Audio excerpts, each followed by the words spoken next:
Can I ask one more question real quick, Rob? And that's so when we continue this item, though, it's going to have to be on a regular meeting. Is that correct? Because it's a first reading of the ordinance. It would just be a special. It would be. I think we want to make it an adjourned regular meeting. Okay.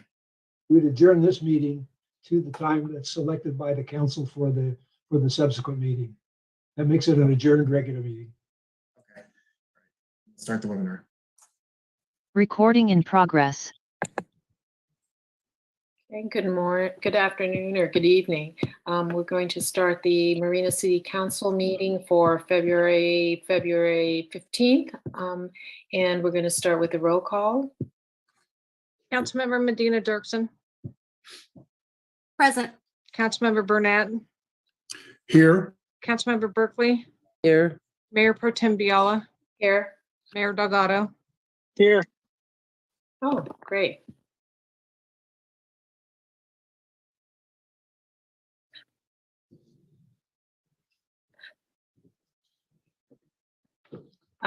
We have a quorum. Bruce, do you want to take over?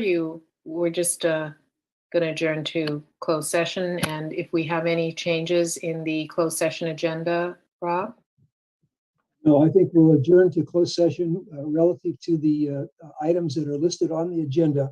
And I would note, just for the record, that the matter having to do with a matter of potential litigation relates to facts and circumstances arising from a notice of default that the city received from Waltham Castanos Peterson Homes back on July 6, 2020, in a matter concerning which there's an ongoing mediation. But that's the matter for the record, so that the public is aware.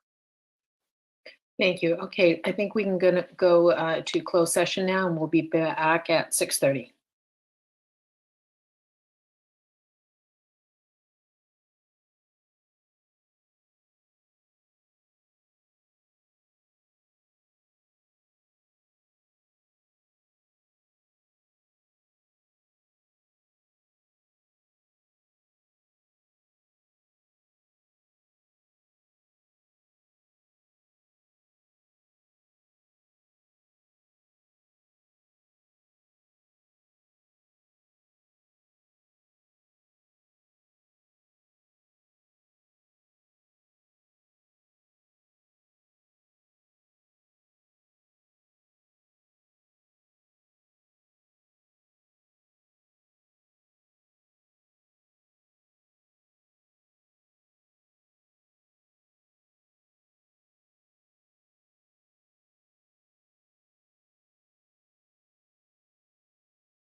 15th, 2022. Hope everyone had a good Valentine's Day and the Super Bowl Sunday.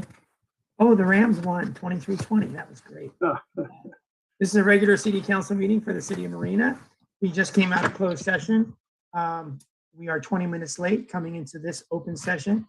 Bob Rathie or Rob Wellington, our city attorneys, can you give us a summary of closed session, please? Well, Bob just arrived, but so let me speak up that the council came back from its closed session at 6:44, having taken up with regard to the items that are listed on the agenda for the closed session. An announcement was made prior to the closed session relative to the matter of anticipated litigation. The council received information and discussed matters with the city manager, its attorneys and negotiators, and no reportable action was taken. All right. We have a couple of agenda changes. Let's get to those after. We have a moment of silence and a pledge of allegiance. Does someone like to volunteer? Lane, would you like to volunteer? All right. Our city manager, Lane Long, will, after a moment of silence, lead us in the pledge of allegiance. Thank you, Lane.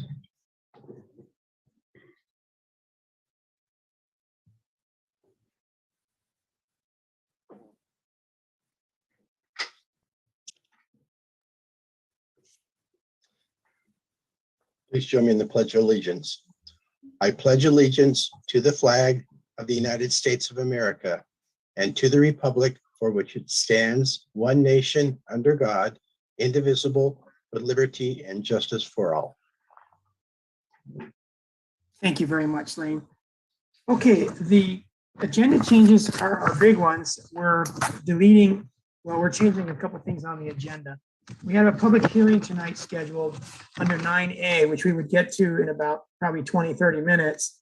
But there's a change because the agenda packet did not include a lot of the maps, didn't include the maps and some important information. So we can't have the public hearing as planned, but we're going to go ahead and open the public hearing. And if people want to comment on it, that is fine. But then you will not be able to speak on the public hearing when we reopen it, because we're going to continue it tonight. So Rob, can you give the proper speak to what we're doing with the public hearing under 9A, and then we'll deal with it again when we get there. Right, the hearing will take place at 8 o'clock. It's a timed notice hearing, so that to be the time at which the council, or soon thereafter, 8 as it can, we'll get to that matter. We'll have a brief introduction of the matter. As you say, we've discovered that the staff report and the resolution were not filed on the website until late this afternoon.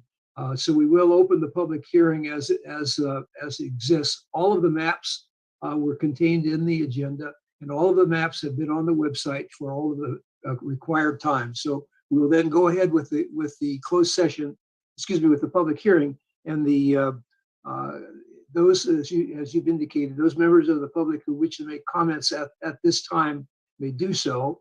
They may be precluded from making comments at a later meeting. And then the meeting will be pursuant to whatever date is acceptable and convenient for all of the council members. The public hearing will be continued or renoticed for a subsequent, either a special or a regular meeting. All right. So basically, we're going to give very short shrift to that topic tonight.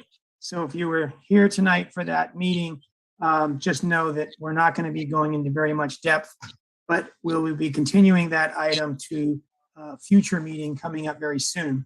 And we'll decide when that meeting is, when we have this item come up on our agenda tonight a little bit later at 8 p.m. Okay, the other matter is that there was an action item 11B. Lane, do you want to, or Bob, do you want to describe what we're changing there? Yes, let me be sure I got the right one here. Dunes Hotel site acquisition. Oh, yes. So the hotel site, we have a purchase and sale agreement we're trying to work with the Dunes. And so the deadline of February 18th that we had to purchase that site in case we did not have a hotel agreement worked out. We had listed this on the agenda so that council could give us the authority to go ahead and purchase the site but the Dunes has requested that we extend that purchase until the end of the month, and so we don't need to take any action on 11B.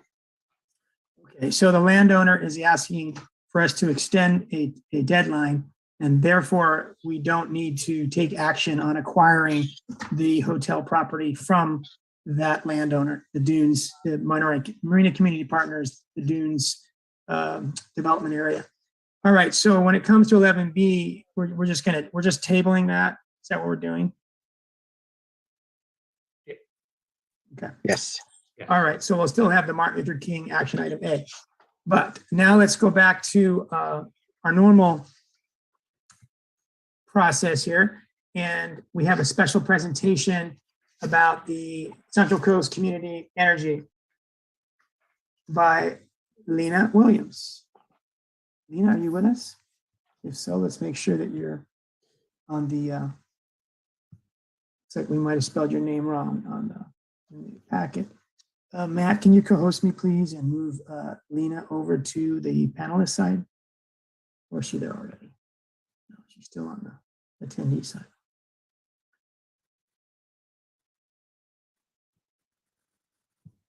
Okay, Lena, we're moving you over from attendees to panelist side of the house.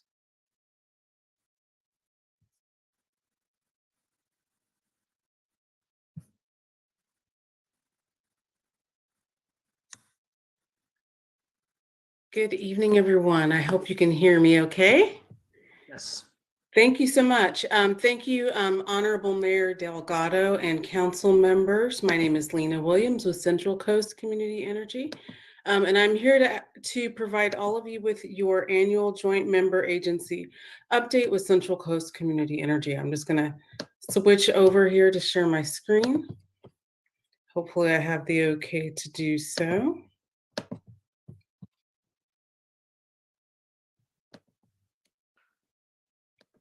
All right.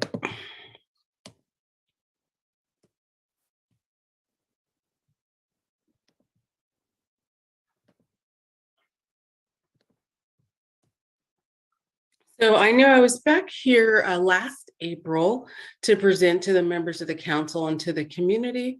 I like to give just a brief overview. You guys have most of the details in your agenda packet, but Central Coast Community Energy is our local CCA or community choice aggregator. So we are purchasing the clean and renewable energy that's being delivered to the community members in the city of Marina. We have been servicing the Central Coast since 2018, but what I like to point out is that there's been a great deal of expansion since the last time we were here. We've actually grown to 33 member agencies along the Central Coast. You can see from our map here, including our most recent enrollment, which is the city of Buellton, all the way down down in Santa Barbara County. Additionally, we have one more at the 24th, the city of Atascadero in San Luis Obispo County will be joining in 2024. The information here about our governing body, we actually have had Mayor Delgado serve on one of our boards, represented by 2 boards, including a community advisory council. We'd love to have members of the community participate in the community advisory council when they are able and available. We do post those out there, so that folks can actually have some input on how we are designing energy programs that serve the communities that are part of the Joint Powers Authority. Since inception, we have had several accomplishments, but I like to point out just a couple of them, primarily under economic vitality. In this past year, we actually were able to increase the amount of energy program funding up to just a little bit over 14 million this year to support greenhouse gas reduction programs within our service area. So in the communities that we serve in Monterey County, Santa Cruz County, San Benito, San Luis Obispo, and Santa Cruz County. In addition, this last December, our boards actually passed unanimously to set aside an additional 2% of annual revenue specifically for our member agencies. So those are our cities and county governments to actually move forward energy programs within their communities that may not necessarily fit within the programs that are deployed or designed for the masses. This allows for, as I'll go through a little bit later, some other expansion into electrification and infrastructure for electric vehicles, and the development of some educational programs as well at the member agency level, in addition to the greenhouse gas inventories that we currently support, the electric school bus electrification programs that we support. And most importantly, I know the city of Marina has benefited from some of the energy program funding to have 100% or all electric housing units built over in the dunes. So we've partnered with some of the developers locally. Additionally, we received our A rating with S&P. That has actually allowed us, of course, to have a greater buying power out there in the open market with energy, which has actually allowed us to have some better rates. There's some things that are coming out in March. And we most recently had our request for proposals and site recommendations for our front of the meter battery storage projects. So those are under review, but we'll actually be continuing to have rounds of the front of the meter battery storage project throughout the year. So there'll actually be a couple more rounds.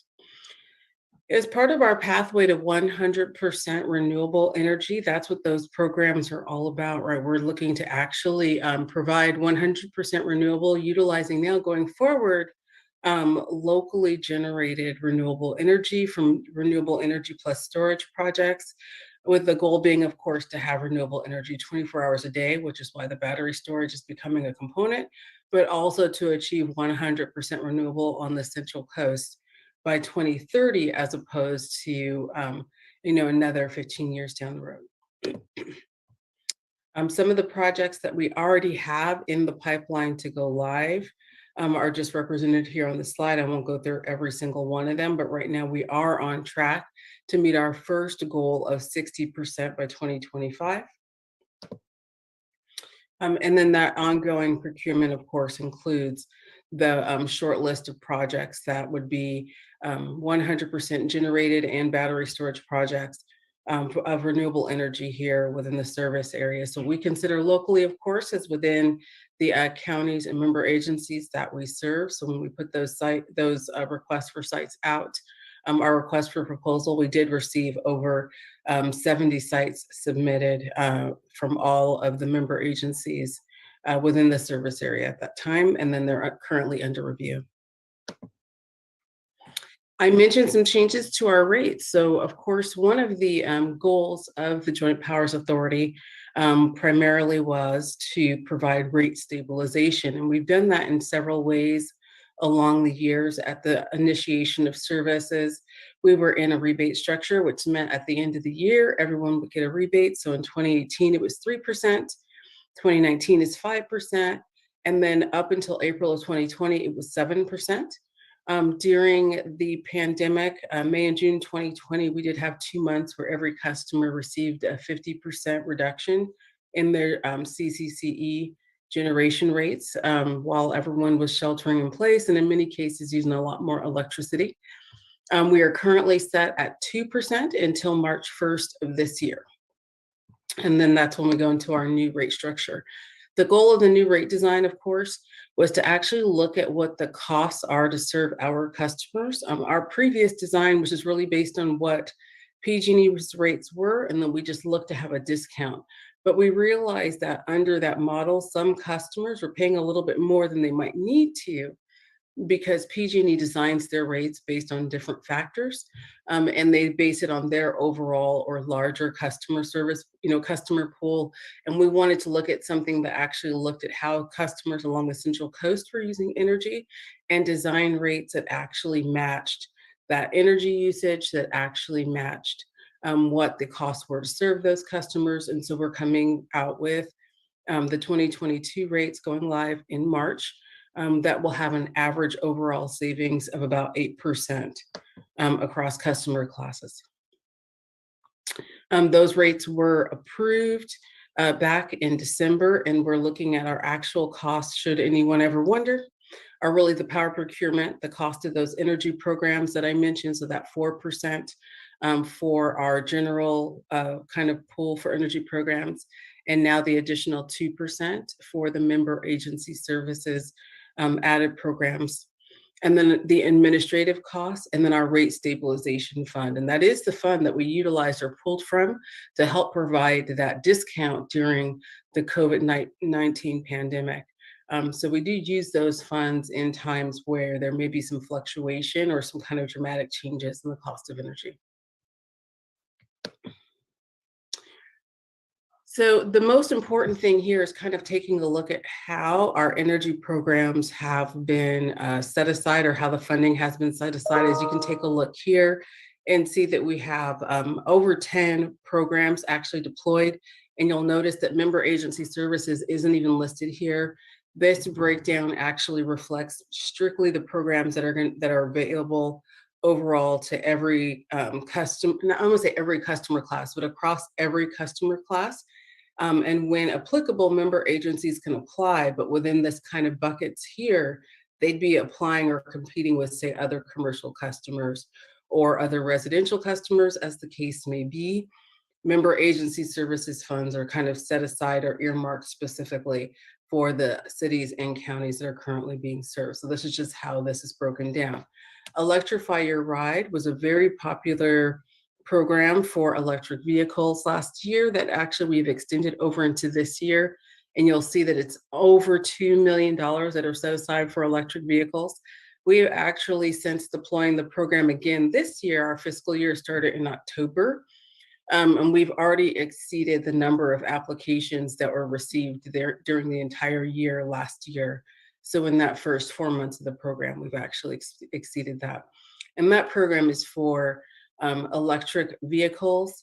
It's also for electric bikes. So for folks who are interested in getting an electric bike, there's actually funding in there for that. And then it also supports electric readiness. So if you're putting in a home charging station for an electric vehicle, it actually has funding set aside to provide rebates for customers, whether that be for the charging station itself, or perhaps, for example, you may need to do some electrical work to get your home ready for a charging station, and that's included. So going back over to that amount that's available or earmarked for our member agencies, of which the City of Marina is one. So the Electrification and Innovation Grant Program, the application period for this program has ended, but the reason that I left the slide here is because we had several awardees in the Central Coast last year, several reapplications and new applications this year that are currently under review, and the city may be interested in applying or developing projects or programs in the future. There's a great economic development component to this program, so it can be for the development of a program that may not necessarily exist yet, but say, for example, you wanted to fund the training or certification of future installers of electric charging stations or something of that nature. There may be people that need to add a certification or requirement to be able to install heat pumps, for example. So that there's a lot of opportunity there. For locally sited front-of-the-meter distributed energy storage projects, that's the front-of-the-meter battery storage project. I did mention that one a little bit earlier. There will be additional rounds of this program throughout the year.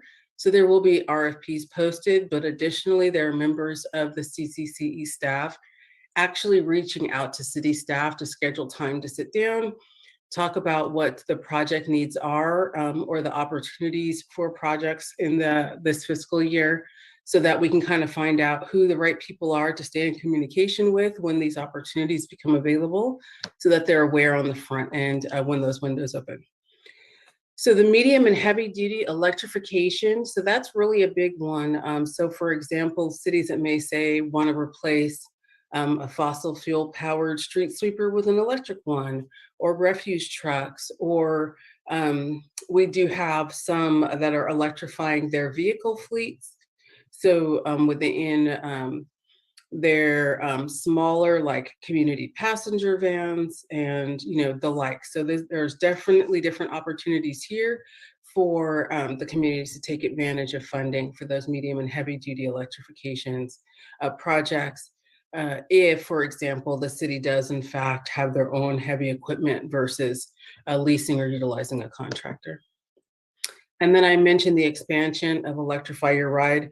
I can't go without saying that there has been a lot of popularity around the addition of the electric bike component that was not included last year. Folks absolutely love it and have been taking advantage of it already within the city of Marina.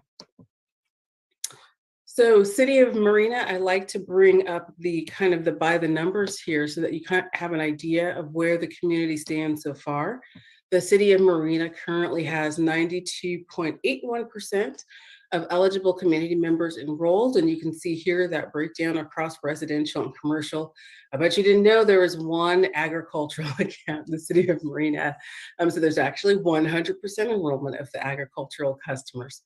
Additionally, I put a little information here about the energy program funds that community members have already taken advantage of. So Marina residents have already received over $42,000 in rebate funds from Electrify Your Ride. That's combined last year and then so far this year. And then the new construction electrification. So one of the builders out here in the city of Marina. So there's been over $81,000 already awarded there as well. So in addition to the upcoming opportunities, there's a representation of what funding has been reinvested so far. Additionally, I'd like to point out that we, as an organization, also continue to do outreach and engagement in the communities that we serve. So in the event that when things open back up again, we'll continue to do it. But last year, we participated in a field promotion both in Monterey County and in San Luis Obispo County, where we provided lunch and PPE to just slightly over 500 workers, and we're continuing to expand that program throughout the year. We're hoping to get some partnerships in Santa Cruz County in the upcoming year. Customers may be interested to know that we're also deploying or have deployed a customer energy portal. So for customers who are looking to get their information, although they can access it from their PG&E account, we often get requests to be able to access it from an independent site that just has, our charges included and broken down. And so we have deployed that energy portal. The first phase has already been made available to residential customers, and they can establish their account by visiting our website. And then I'm going to finish us off here with our small, local, and diverse vendor registry. For community members or small business owners who are interested in doing business with Central Coast Community Energy, there are a lot of opportunities throughout the year where we send out requests for quotes. We love to know what folks are doing and to support local businesses. So we have created a vendor registry that can be accessed on our site on the resources page, or for anyone who would like to, they can take down the information here for the website. I am not going to go to the next screen just because it just summarizes what we were talking about, and I'd like to give people an opportunity to jot down the website here for the vendor registry if there's community members that are online. Oh, I see that there's a hand up, but I can't actually. Oh, that's okay, Lena. It's for when you're done. I have questions. Oh, okay. So this actually is my last slide. So I was just going to have my summary and then the contact information for the agency here on the last page. So that is the end of my presentation. I would like to thank the mayor, of course, again, the council members for having me here this evening. At this time, I'm, of course, available to answer any questions that you or the community members may have. Thank you, Lena, for presenting a lot of information in a summarized way. Let's go to Councilmember Christina Medina Dirksen. Go ahead, Christina.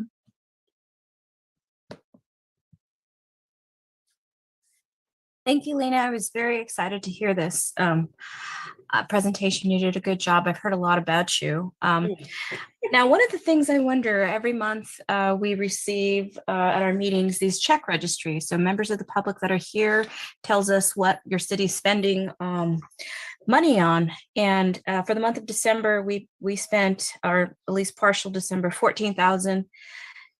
In January, $27,000. in February, 13,000 on our PG&E bill. Okay. So I'm just wondering, how can our city save money? Or is there opportunities for our city to explain to me how it might work? We'd probably be a commercial customer. Is there a guarantee of any savings, or talk me through how we can take advantage of some of these programs that you have?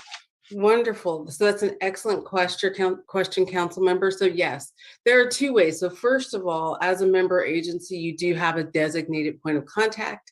Her name is Susan Davison, sdavison@3ce.org, or you can just contact me as well, L. Williams @3ce.org. Typically, you can just you can schedule a time. She'll work at your convenience to set up a time to actually go through a cost benefit analysis. So she can actually go agency account by account and actually tell you whether or not, right, there's different rate options that you can or should be on. However, most folks may not be aware, though, that there were significant rate increases on the PG&E side in January, and they're slated for an 18% rate increase next month. So there is only so much that an agency can do, but one of the biggest things that happened last year is that they changed the time of use periods for commercial customer rates. And so it's entirely possible, for example, if you have a member of the staff who sets up or establishes the energy efficiencies or looks at how the building, like for example, light timers and things like that are set up, it might need to be reset to match those new time periods so that you guys are using less energy during the peak hours, because basically they shorten the number of hours that are available for the off-peak. And in many rate classes, they eliminated the partial peak, which means you're either at the highest rate or you're at the lowest rate. And so sometimes, since those hours moved, folks do need to make adjustments if they've set things up to be automated in the past. Thank you. I have another two more questions. I remember in the past being a kid and like weather stripping and things like that. Mhm. Do you offer any sort of services that help you maximize your energy use? We're lucky enough that we don't have, we have a natural air condition. So during the summer, where everybody's going off grid, we're lucky that we don't have the overconsumption problem. But can we maximize that in terms of giving our power over? So we don't have an energy efficiency program established at this time. I know that there's a residential electrification program that's going to be deploying next quarter to help homeowners make some adjustments there, but I don't think we have anything established directly for commercial customers. However, we can help kind of make that connection with the organizations that are still providing those. And then the last one was on buyback, maximizing not having to, do you actually store energy? I guess that's my question. So not us physically, no. So we have battery storage projects, but that storage that is happening will, when they go live, will only be storing directly from the generation that they have. So whether that is wind or solar, those will be specific projects. So we don't have infrastructure directly of our own. We purchase the power on the energy market, and then PG&E delivers it. So they're still the ones providing any storage of excess generation that you may have at any of your sites. Okay, that are all my questions. I really appreciate your time and attention. You are very welcome. Thank you, Christina. Lena, can you go to slide 5? It talked about accomplishments. It had local choice, economic vitality, those kind of things. Sure. Just a second. The 50 million in customer benefits, what year or what period of time was that? Oh, sorry, hold on one second. I accidentally went too far. So that's from March of 2018 through December 31st of 2021. So it's pretty much your whole existence of having those, right? Mm-hmm. Yeah, over 50 million in customer savings so far. Okay, and then 14 million for the fiscal year we're in now, is that correct? Correct. Okay, Then down below, financial stability, 140 million. What period of time was that rate stabilization fund established? So Or that that's was a- right before the pandemic. So that fund, those funds, some of which were pulled, there was about 22 million that were pulled to deploy for the 50% rate discounts that were provided. And then we are on target to actually have the rate stabilization fund refunded by the end of this year. Okay, so will that be approximately 150 million? Yes, Okay. That's a cumulative number, how much you have in the bank, basically. Is that correct? exactly. Yes. And all debts are paid. So all debts were paid off within the first 2 years of deploying services. All right. Somewhere else, you said that 4% of the revenue was, there was a 14.1 million, that was it. The 14.1 million that we just talked about was estimated 14 million in energy programs, was 4% of the revenue. Yes. So 4%, that's like, goes into 125 times, right? So I'm looking at your total budget. I'm guessing what it is. So is your total budget 25 times 14 or approximately 350 million? So it's significantly higher than that as a total budget because this is 4% of the net revenue. Uh-huh. So yeah, says so that's operating after revenue. we've bought energy, after we've paid staff, it's 4% of Okay. what is left. But our most recent approved budget is actually available on our site. If you Approximately, would- what's your total annual budget this fiscal year? Oh gosh, I do not know that offhand. I would have to go and pull up our the approved budget. Okay, so if you have 352 million in net revenue and 4% of that is 14.1 going to these programs, that means your net revenue for this fiscal year is projected to be about 352 million. Yes. So I just wanted everyone to understand that your profit, your net revenue this fiscal year is estimated to be $333 million. So this is a large organization. Now you have 38 employees. Do you know the total cost of employees? You know, their salaries and benefits? Once again, I don't know it offhand, but I can pull up the budget. I want to say it's like somewhere between 10 and 12%, but I'd have to pull up. Okay, that's good enough. No, let's say 10% of, we're talking about $100 million. So $100 million is going to 38 employees. I mean, those are numbers that people can kind of sort of. Well, they don't goggle. have to guess actually, because we are a state public agency. If they're curious, they can go to the state treasurer's website, just like anybody, any other government official, even like yourself, and see what everybody gets paid. On what people are getting paid, can you give us an estimate of the cost of the CEO? I don't know I don't know. I'd have to pull it up. I work on the energy account site, so I could tell you everything you want to know about how many customers are enrolled and how much energy they use, but I don't dig into the salary side. Okay. But I can absolutely, since our budget is actually published directly on our site, and it has the amount that's set aside for employees, it's there as well. Okay. These things I'm asking are typically things that public like to know about. So we're having a presentation of a lot of data. So those are a couple of things I thought would be useful for people to hear tonight. But the microgrid, do you know if Central Coast Community Energy has been in contact with the Monterey Regional Waste Management District, who's I do know that at some point there was something that was submitted to them. I don't know the status because I know that for the first round they have not made their decisions on sites. But I believe that there was something submitted on 2 different occasions. One for the most recent front of the meter battery storage, and I think also a few years back when we were looking to do 1 to 2 megawatt islanded battery storage projects. Okay. I just know that they're progressing toward a microgrid, and it would be good if each side, if the two knew what each other's plans were, just so that they're not isolated in that way.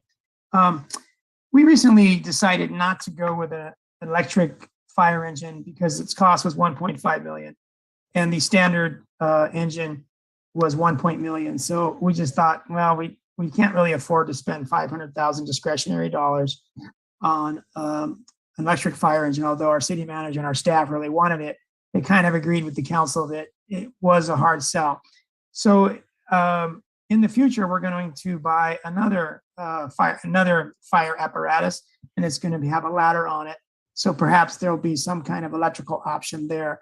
Do you foresee that this assistance for cities' large vehicles to be an annual thing, or you think it's a one-year Well, thing? That's just member hard to say. agency services is going to be ongoing. So right now, that was the way the board approved it to be ongoing. And I know that the budget right now for that is right now set at $200,000 for the medium to heavy duty electric vehicle. Okay. Yeah. All right. And that's So 200,000 of your 500,000. But, is that 200 to 300,000 per application, or the whole pool that goes different? So it would be per vehicle. So if you were purchasing more than one, then you would get 200,000. I'm talking about the actual, if the city of Marina had applied, right, for an electric fire truck, then $200,000 would have been the cap per fire truck. Yeah, that might have helped our decision along, but I don't know that it was available or that we knew about it. Probably wasn't available quite yet. When I was on the board, there was always the threat of PG&E's lobbyists getting the ear of our state legislators and having laws changed so that their share of revenue would grow, and then agencies like yours shares would decrease. Are there still threats to your agency's revenue from PG&E's attempts to increase their share?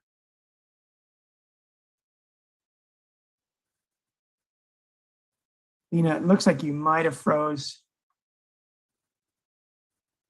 at least on my computer. But that was my last question, is just, are there any threats that your agency is dealing with, such as lower revenue sharing, a lower slice of the pie? But since you're frozen, she left us. Kathy, if she comes back, we'll go to you. She might come back on the attendee list, so we'll keep an eye on that. Oh, there she is. I saw her, and then she disappeared.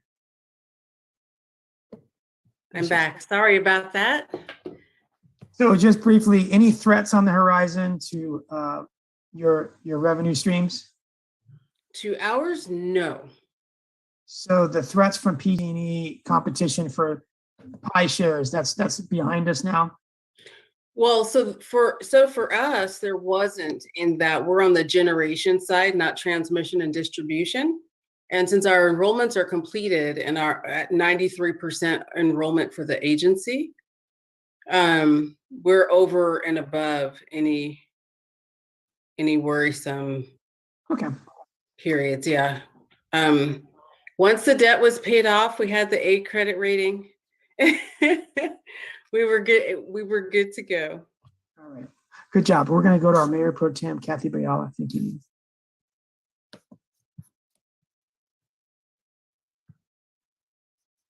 You're muted, Kathy. Get so frustrated. Thank you very much for that wonderful presentation. You were very professional and succinct, and it was a lot of great information delivered in a great way. So thank you very much. So Bruce has been involved in this, so he speaks of all the big numbers and stuff. And I do thank you, Bruce, for asking about how much the CEO was making. I think that, you know, we all had wonderful thoughts in the beginning of something new and very community oriented. And so we're excited about that. But we're always wanting to make sure that we don't get too big for our pants and we become just like the others. So I think that's something that we are always interested in. And I wanted to kind of see, for me, that energy is kind of like water. You know, we have a wonderful public agency that delivers the lowest rates of water in the region, and they also have a subcommittee. They provide lots of information about how residents can conserve water at the same time. So I know you said that you're going to be putting up a residential electrification program soon, and I hope that we will have access to that information on that, and how will you distribute some important information. But I've been very aware of some sustainability companies that have standards of insulation and conservation of energy within the residential homes. And Marina has so many old homes. We have a lot of new ones, which I'm sure are very, very insulated, but I happen to partake in a blow test, which I'd never heard of, where it uses infrared light and whatnot. And it was amazing to see how much leakage of energy my old home, 1960s or so, was built. And it was some easy fixes, but to be able to look inside these areas and see, my God, there's a direct communication from my house and what I think is being heat and energy confined to my, the walls of your house. And it's just, you can see that there's big, large gaps. And I wouldn't have known things like that until I did this kind of testing. So I'm hoping that at the same time that you save us lots of money on energy, but also the residents find ways and realize ways that they are really not conserving their energy because we simply didn't know. Yeah. So you're going to be rolling out that program, and will Well, I can say with full clarity that may not be a program that comes from Central Coast Community Energy, only because the agency was designed with a commitment to greenhouse gas reduction, primarily within transportation, electrification, and new construction. Also, because there are so many organizations that actually already provide services like the insulation or the residential efficiency programs that are out there. So we felt like we didn't want to reinvent the wheel on a particular on something that we know that what we can do is share out access to resources or information. With the Switches On, which is about the residential electrification, and it's a statewide initiative that we're also participating in, there will be a lot of marketing and promotion locally about the different components of that, of which energy efficiency is part of that, but not necessarily specifically like insulation per se.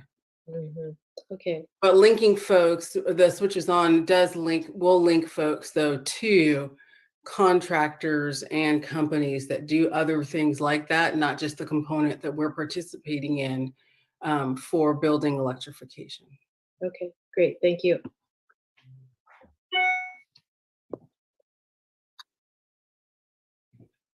Let's go to the public, see if anyone has any questions for Lena.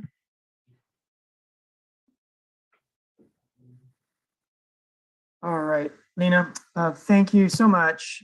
It was great to get this annual review. So much going on that sometimes I forget all that's going on over there at Central Coast Energy, and that it's expanded so much. It means that you're doing something right because people are wanting to join up. And it's a lot bigger than it was when it started, and that was only a few years ago. So good work to you and your team, Lena. Go ahead, Councilmember Burnett. Okay. Oh, he's giving a thumbs up. Just saying thank you. Up. I thought his thumb was a thumbs up. I'll take it. Thank you so much for having me, Honorable Mayor and council members. And I will follow up with an email with the link to the information that you requested about the budget items. Oh, that would be fantastic. Thank you very much. And we'll share that at our next council meeting. Thank you. Right. Have a nice evening. Bye-bye. Next on our agenda, public announcements. You have meetings coming up or something you want to let us know that's on your mind, communications from the public. You each have 4 minutes. So we'll get right into that.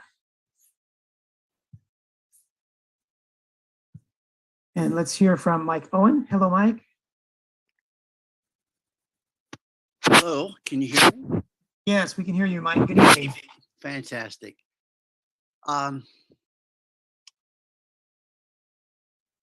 After the previous community development director, Fred, came on board in 2017, I tried as hard as I could to have a meeting with him without any success. I even asked the city council member who was the liaison to the planning commission to intervene, and that didn't work. And also, I was really hopeful at the very beginning, that we would get off on a good start, continuing the good relations that the previous staff and I had accomplished. But all during the year, I kept getting notices that there would be no tree committee meetings because of lack of agenda, even though I provided items that could be on the agenda. So in complete frustration, I resigned from the tree committee in the summer of 2018. And then it took me a while, but then I finally figured out how to get things going again. And so at the end of 2018, we ended up with 3 tree committee meetings before COVID hit. And during that time, it was sort of like a adversarial relationship. I appealed some decisions that, like the city attorney had to review them. And then when we finally did start to have meetings, it was sort of really, we were not on the same wavelength. So last month, I was really surprised when the new community development director called me and asked to have a meeting, which we did. And I think it's been 2 months since he's been on board. I mean, I'm really so used to swimming upstream that it's a little unsettling for me with this new relationship when the communication and the trust level and the respect is like so immediately established. I mean, I'm really not used to it. So I just want to give a lot of credit, where it's due, and that's completely to the city manager's leadership and selection process for bringing this new community development director on board. And as a result, a lot of issues have been resolved into non-issues before the planning commission meetings even meet to go over tree issues, removals and things like that. So for the first 10 years of the tree committee, like the city and the tree committee really worked together. We're partners and we did good things for the community. And then for the last decade up until now, it's sort of like the tree committee was viewed as sort of like an obstacle or like an inconvenience, is like the impression I had. So it's really super gratifying to feel like we're on the same team and we're working together and producing benefits to the city. So at the last council meeting, for instance, the number of street trees for the American Legion project doubled because of communications that were facilitated by the new development director and the applicant. So just want to say thank you to the city manager. All right, thank you, Mike. And kudos to our city manager, Lane Long, and community development director, Guido Persicone, for making sure that you're getting that time that is so valuable. All right, let's go to Karen. Hello, Karen Anderson.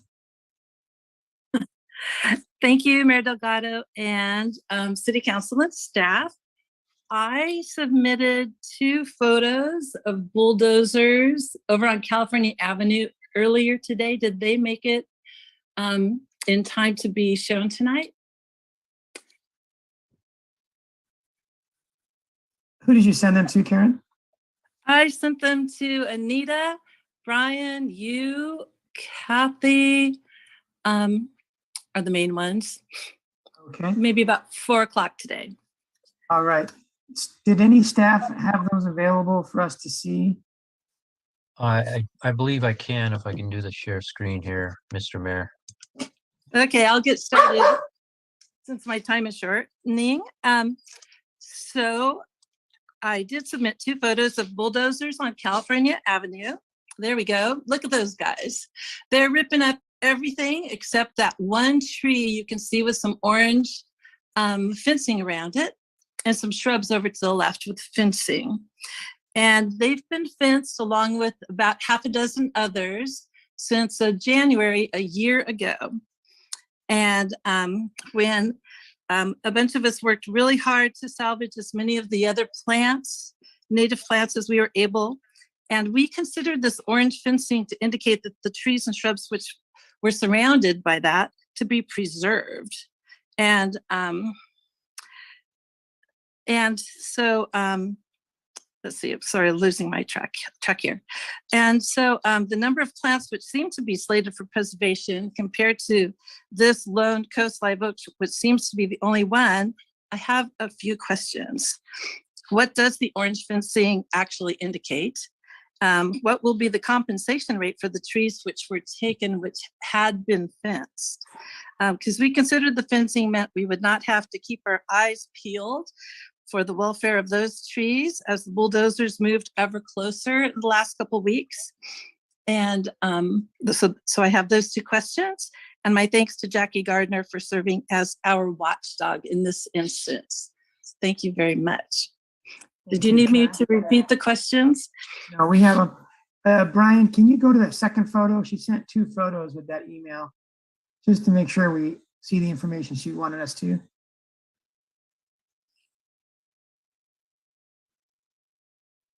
And we'll answer these 2 questions as soon as we're done with public comment. So this is California Avenue at Imogen Parkway, and it is the southwest corner of that intersection, closest to Mexico and closest to the beach. Okay. That's right. The former road on the way to the equestrian center, which is California Avenue itself. So actually where these pieces of heavy equipment are is pretty close to where California Avenue used to cross Imogen Parkway. So they've torn up the asphalt and all of the dirt around anywhere near the old California Avenue as you're on your way to Equestrian Center. Okay, so okay, thank you.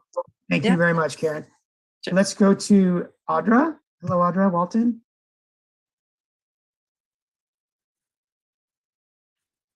I apologize. I sure didn't mean to raise my hand. Thank you, everyone, for everything that you're doing. That was a great report from the Central Coast Energy Human. Again, thank you. Sorry for raising my hand. Okay, no problem. Let's go to Denise Turley. Good evening, Denise. Good evening. Anyway, the woman that spoke made me think of, so there is a PG&E program for help for low-income persons. And just a comment to the general public, the other day I had a strange thing happen. I was standing, of course, on the inside of my front door, and I could see sunlight on the far wall with the door closed. And I thought, what in the world is going on? And I realized that my door frame isn't square anymore because the last time we had an earthquake, the door frame racked a little. And so I would just comment to people that if they are noticing that there's a cold spot in their house or something like that, it's something as simple as having someone getting on the outside of a door like that and shining a flashlight. And if you can see light, you got a problem. Thank you. Good night. Thank you, Denise, very much. Let's go to Brian McCarthy. Good evening, Brian. All right, good evening, Mr. Mayor, members of the council. Just a quick shout out again to the city manager who about, I think it was 6 to 8 months ago, decided to check the box in Zoom that allowed these meetings to be simulcast on YouTube. And I think that's something that myself and Audra Walton and others had been advocating for a long time. And it's a great example of something that the city can do that's really easy, is free, costs the city absolutely nothing, and really provides a big benefit to those who are seeking more transparency within the city and to be able to go back and look at previous meetings. So really appreciate that. I hope that you keep that up. I hope that as those other committees come back that Michael Owen spoke about, the tree committee, design review, all of those, that those will also have that be saved on YouTube as well. I do think the city still has a lot of room for improvement when it comes to technology, especially things like agenda management and other technology uses. But I hope you'll follow that example and just use what's available and free and easy. Sometimes the easy solutions are closer than you think. So thank you so much. That's it for me. Thank you, Brian. All right, we'll go ahead and close public comment. And Karen's question, orange fencing, when you see it around trees or other amenities out in the field, what does that mean? Who would like to take that question? Mr. Mayor, Brian McMinn, Public Works Director. We did look into it, and the orange fencing is for protection of the trees. In this instance, it was for protection of the trees that were identified to be removed, but they could not be removed until a nesting survey was done to make sure that there weren't any birds nesting in the trees prior to removal. So this was one of those cases. And what is the compensation ratio if you cut a tree down? How many do you have to plant? I'm not sure. I'm not familiar with what the ratio was established for the dunes development, but this was part of the trees that was incorporated into the tree removal permit for the phase. All right. Well, it's pretty standard 3-to-1. There are some exceptions that can be made, but 3-to-1 is the default policy, I think, right? With our city. Lane or Guido, can you help us out? You're correct. That's our current policy. And as Brian said, I'm not positive when they did the development agreement, whatever, 15, 20 years ago, if that was the standard then. But if it was, that's typically what it is. It was the standard then. Guido, any further input? No, that's fine. That's fine. On that particular case, I also remember that January of 2021, when we did a lot of salvaging of native plants at that place where Karen took photos, there were probably 10 or 12 trees that were fenced, and the developer said that they would be open to discussing keeping some of them if they didn't get too much in the way of their plans for putting the road in. The new road's going to go in there still.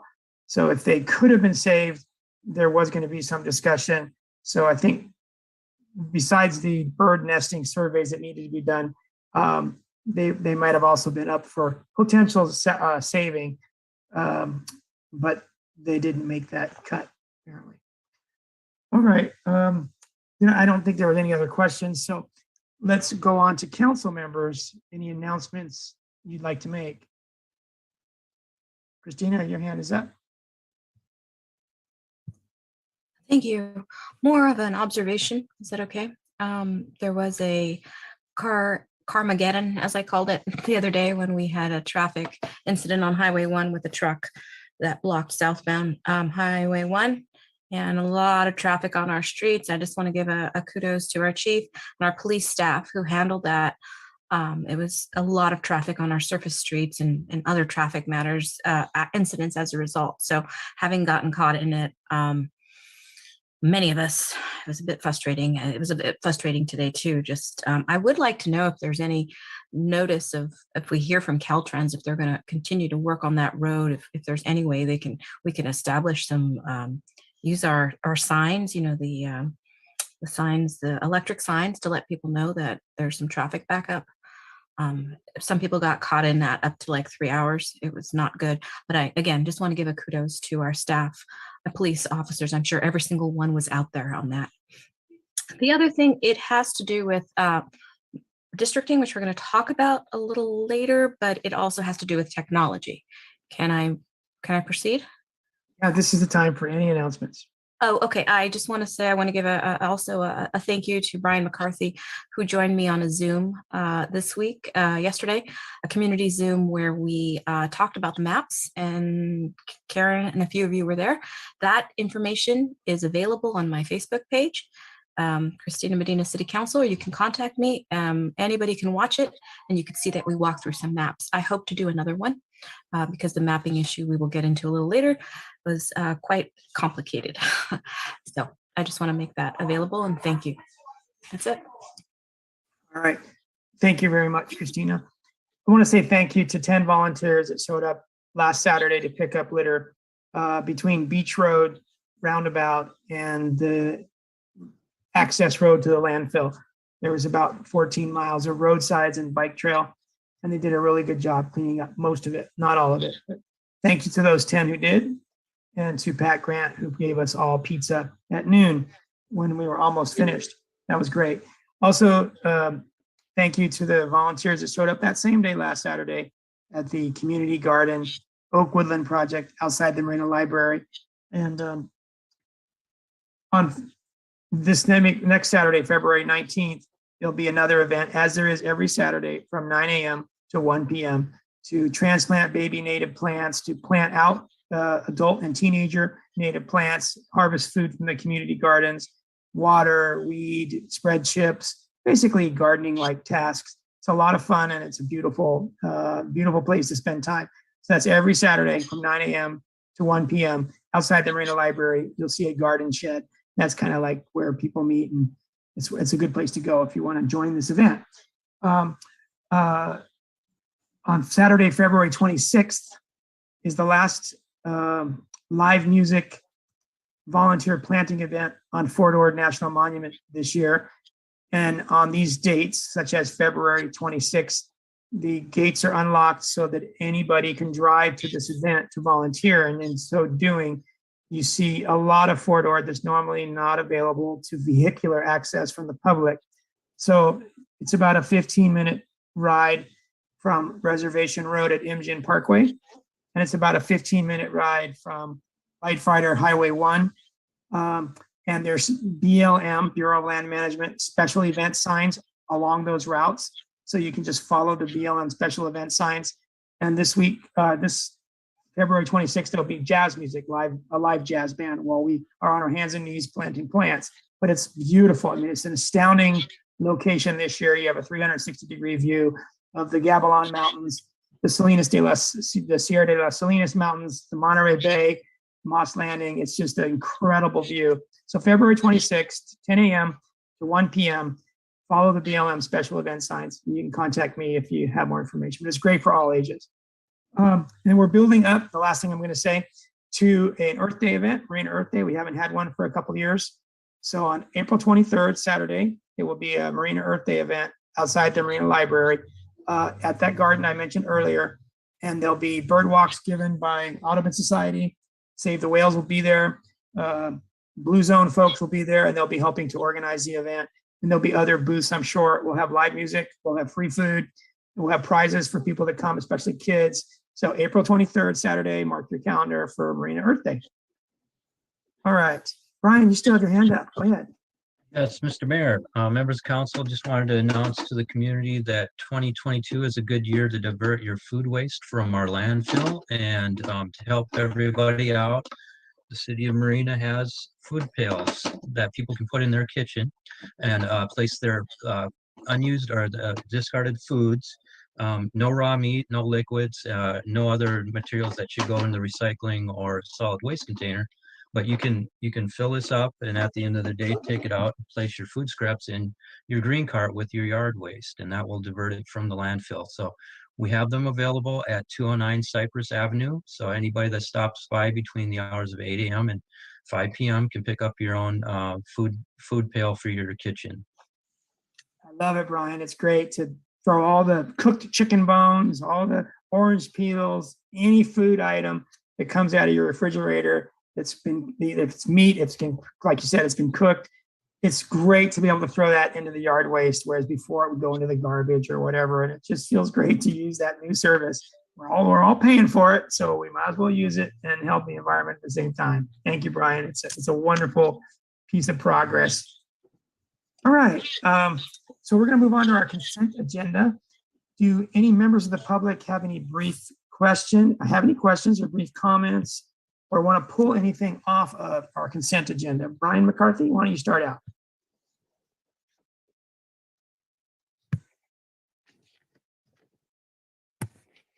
Can you hear me? That's Brian. Thank you, Mr. Mayor, members of the council. 8, the downtown vitalization item, I don't, looks like 8F3. G2 regards downtown specific plan. Yes, Mr. Mayor, that's it. Thank you. 8G2, okay? 8G2, just some quick comments and questions.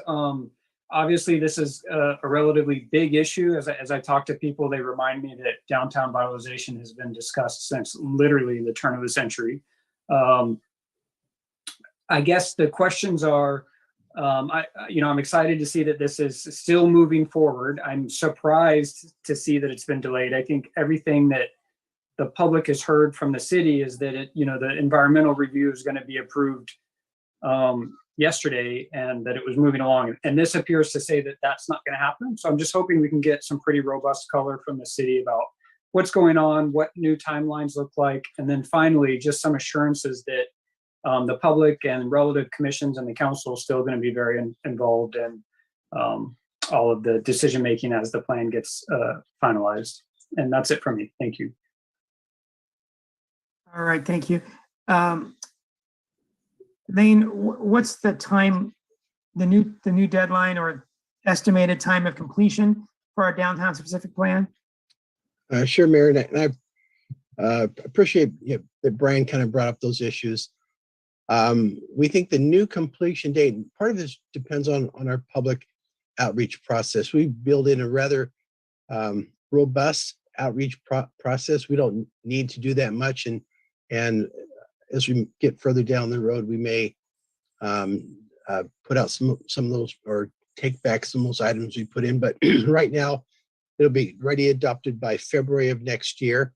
The actual plan, I think, will be ready by around October. What we are doing right now, there have been some changes in state law. The biggest problem with the plan, and this is Guido really helped a lot with this, is there's a lot of subjective requirements in the plan, and recent changes in state law do not allow us to have subjective requirements. And so part of this is engaging Rincon to help us get the plan compliant with new state law. It's going to be very objective criteria.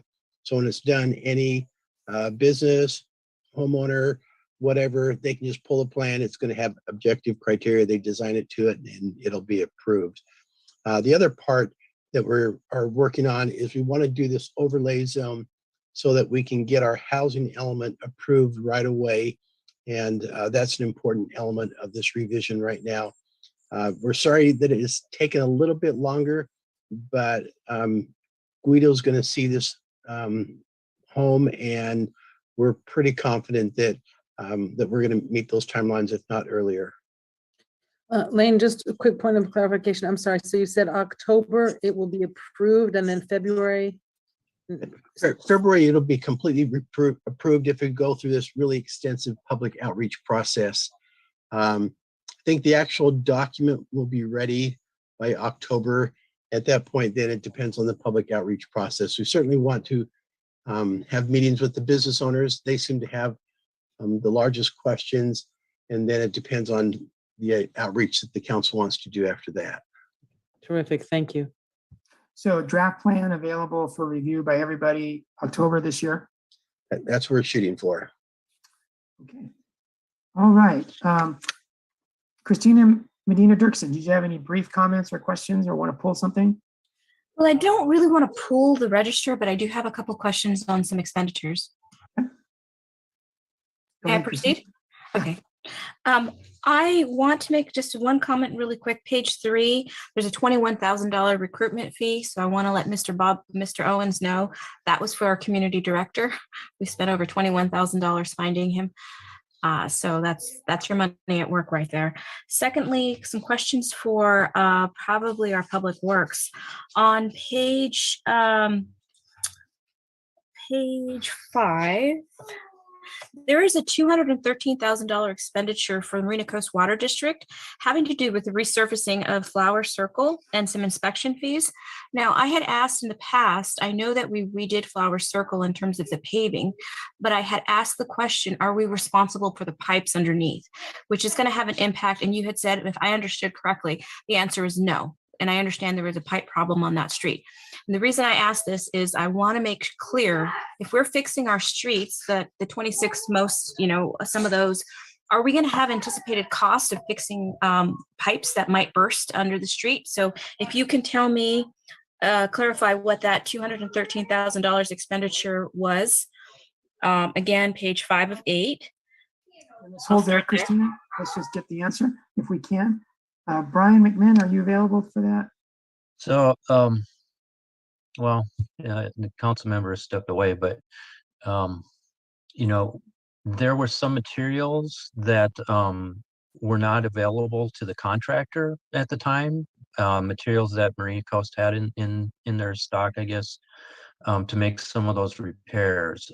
We did run the cost through our contract and our inspection, and then in agreement with Marina Coast so that they would reimburse us. So some of that was kind of an accounting thing, but yeah, there's a possibility that we'll encounter similar situations with some of our streets. We'll definitely be working with Marina Coast as we did with this one as well, but also talking to their maintenance staff, because apparently there was some a history of problems with their pipes on the street, but we know we're going to have a lot of streets that are going into rehabilitation coming up, so we're going to have to work very closely with them. Thank you for that. It was very concerning, because as we go ahead with our $2 million plus maintenance plan for streets, and especially addressing the failed ones, we're going to have some, I imagine, some unforeseen costs. The last question I had, gosh, I feel like such the bill watcher today, is our water bills are really expensive with Marina Coast Water District. And I'm just wondering, yeah, like I'm talking $79,000. Page, wait a second. No, that was for, no, that's right. We're paying a lot of money. Is this for some of the maintenance? Can we at least maybe in the future advance some conversation of better water conservation? Maybe we move to turf and some of our roundabouts and areas, because those are some pretty large costs for our water bills. And that's an ongoing issue. That's an annual, I'm sorry, I'm looking at monthly. So sorry for being the penny pincher today, but I think these are important. And one last thing is just Let's letting take people. that one question if we could, Christina. Okay. Ryan, do you want to answer that concern? So as the bills come through and as I see them, our biggest expenses on water are really the parks the turf in our parks. And so those are the ones that we watch very closely. We want to make sure that we don't have any leaks, and Marina Coast does a pretty good job of letting us know if they're seeing things out of the ordinary, but we also do our parks checks on a weekly basis. So outside of that, the individual invoices for the different areas that are much smaller. I would say behind our parks, it's going to be our city hall complex is our next biggest bill. So that's, we should really be looking at what we can do for efficiency in our parks to get the biggest bang. So Windy Hill Park replacing its grass with turf, how much would that cost, Brian? I don't know that we're not proposing any turf, and but how much would that cost you? Do you estimate? Is it $1 million? Is it 100,000? I'm really terrible at these things. I usually do some research on it. But I would think, Mayor, you're at least $500,000 to $1 million. All right. One last question. Sorry, again, I'm so sorry. This is for Matt. We have these expenditures that reoccurring at about $12,000 for the Monterey Visitor Center. And I know that's our convention and our promotions. Do we have regular updates of what we're getting for our money? I apologize. I was dealing with something else a minute ago, so I might have missed the whole context. Sure, Yeah, I'll just repeat, the Monterey Convention Bureau, I know you're the liaison for that. We see a charge between 11 and 12,000 on a pretty, seems quarterly or something. And I know that that's for our promotion, but I'd like to know if there's report backs to us on the. they do provide, so I do attend the board meetings and we do get regular presentations from them. A lot of it is very detailed data on, I guess, what they call impressions and things like that on different social media pages. But we can certainly, pass that along to the council. It might, I know you work in that industry, so probably, would really resonate with you. In terms of like, dollar for dollar, it's hard for us to report on. It's more of, I guess, how is our TOT doing based on how much advertising they're doing for us as well. So it's kind of like that. We do actually commit annually. It's currently about $80,000, so we must pay quarterly, is what you're saying then, Or bi-monthly. Yeah. Yeah, and they just recently sent us an email, a summary of the last year of their expenses and what Marina got out of it. And they usually do once a year. Susan Koch did one not too long ago. So once a year, they give a council presentation, much like the Triple C Energy presentation that we heard tonight. Thank you. It's a formulaic thing. Every member of the Monterey County Visitors and Convention Bureau, every member city and the county give a formulaic amount of their TOT, so that we don't have to be part of them, but we've chosen to be part of them. And at times we've discussed pulling out, and we've never pulled out because we always think that we get it. Once we look at it, we think it's worth it, so we stay with them. Anything more, Christina? Just to let everybody know, a stop sign cost about $300. That's all. That's a comment for the 20 attendees. That's less expensive than a toilet seat. $400 for those. Oh, and 200 to rent a porta potty for Windy Hill Park. 200 plus. Keep your eye on it. We're at 8 o'clock for that public hearing discussion. Okay, so we'll come back to our consent agenda later. And right now we'll go to our public hearing. It's going to be brief tonight. Our city attorney said there'd be a brief introduction. Let's go to that brief introduction now.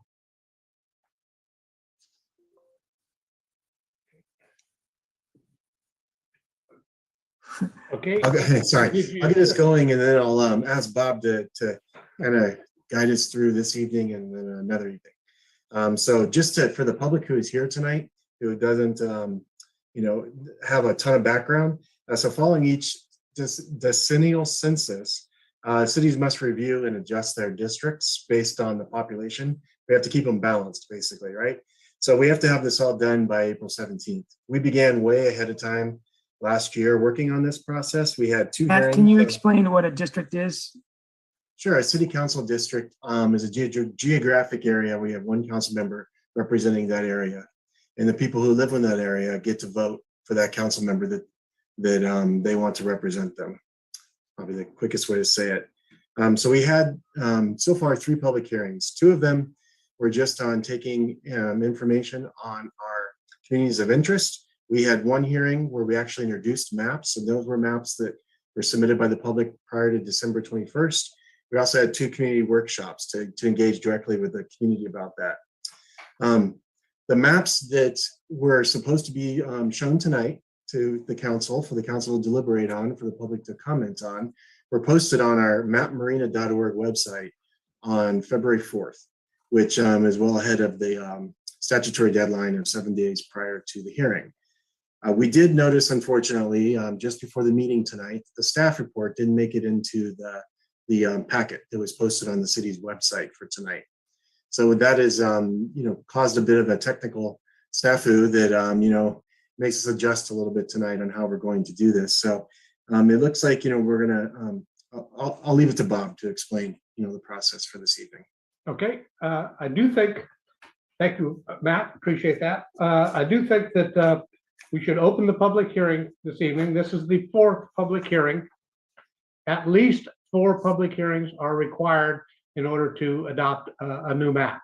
And we have noticed this hearing for this evening, and I think we should open the public hearing, and I think we should receive comments from members of the public.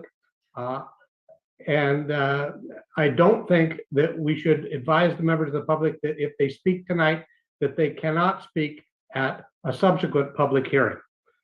In order to introduce the ordinance, I believe we would need, since significant information, important information for this very important matter was omitted from the agenda packet, I think we will need to hold a special meeting to introduce an ordinance. And I think that special meeting, depending on your schedules, and we have checked with the demographer, we believe they are available, would be held on Wednesday, the 23rd. And that would give us enough time to keep the maps posted. We have to give 5 days public notice prior to holding a special hearing or a special meeting at which we would hold a subsequent public hearing and introduce the ordinance that we were planning to introduce this evening, which would adopt a new district map.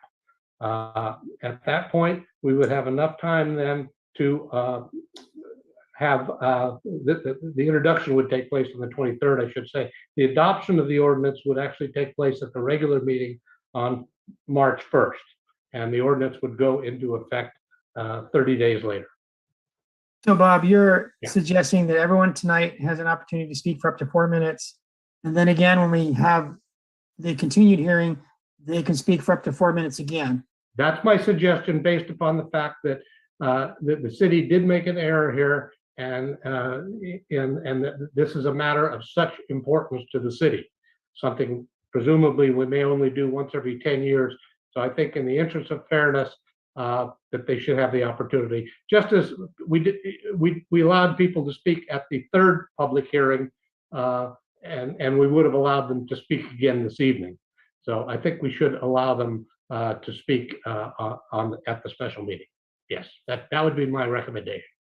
Okay, and to give them more to comment on, I think it'd be helpful if we gave them some idea when we're going to come back. So you mentioned the 23rd. I'm going to be working late that day, later than usual. Can we start on the 23rd at 6 o'clock and not sooner? So I'll just motion that we consider Wednesday, the 23rd at 6 p.m. For having this meeting be continued, this public hearing be continued for a special meeting.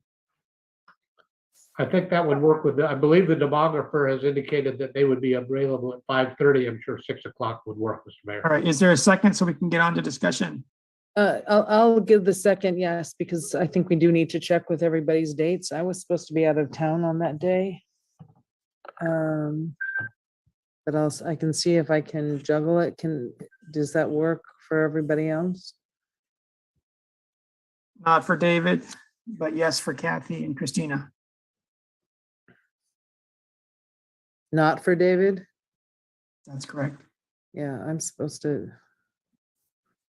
Do we have any alternate dates, Bob? If we do alternate days, it's going to push off the adoption of the ordinance to March 15th. How about alternate days sooner than the 23rd? Can't, because of the requirement to publish the notice for the public hearing and have the maps available. But I thought the maps don't have to be published until April 17th. I thought the final. The ordinance has to be adopted prior to April 17th. And it takes 30 days after adoption for the ordinance to go into effect. That doesn't matter, right? What matters is April 17th. The ordinance must be in effect. The ordinance that you're going to introduce, my suggestion was to introduce it on the 23rd at a special meeting, to adopt it, and ordinances must be adopted at a regular meeting. They cannot be adopted at a special meeting. That would be on March 1st, which would put the ordinance into effect by the end of March. If we can't meet by the 23rd and we have to meet later, then that will push off the adoption of the ordinance to March 15th, which still gets us a day ahead of time, but it makes things a little more tight wire, high wire, I'll say. And also, we don't know the availability of the demographer beyond that. Okay, why couldn't we do everything, the public hearing and the adoption on the first meeting in March? You would be in the same position, depending on the demographer's availability. We don't know. Right, but that's not cutting it as close as March 14th, right?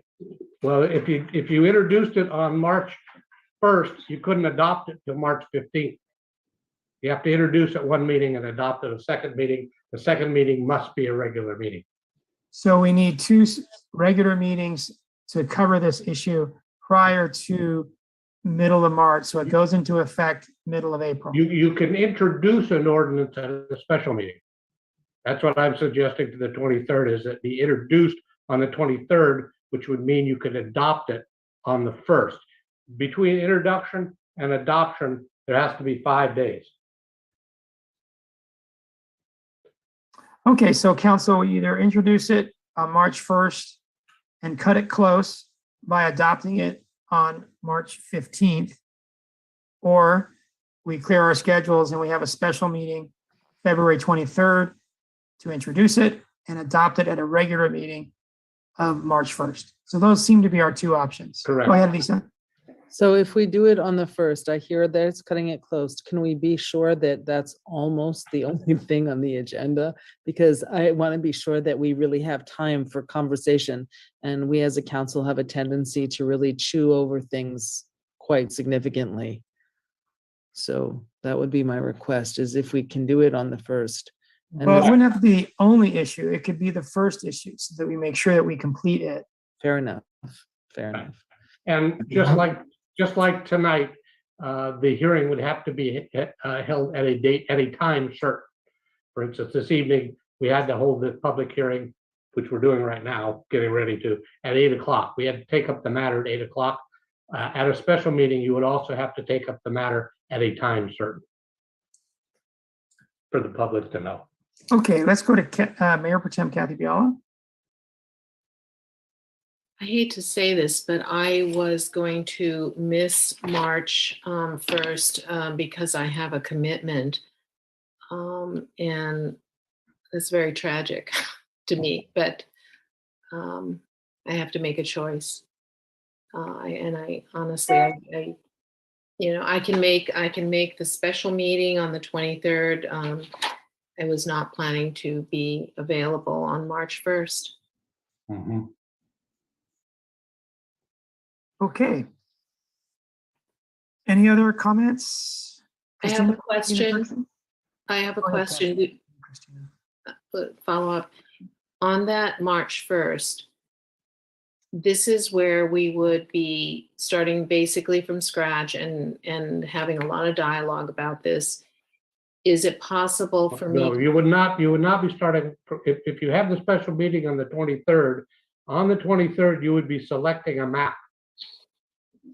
Between the introduction of the ordinance and the adoption of the ordinance, there can be no changes.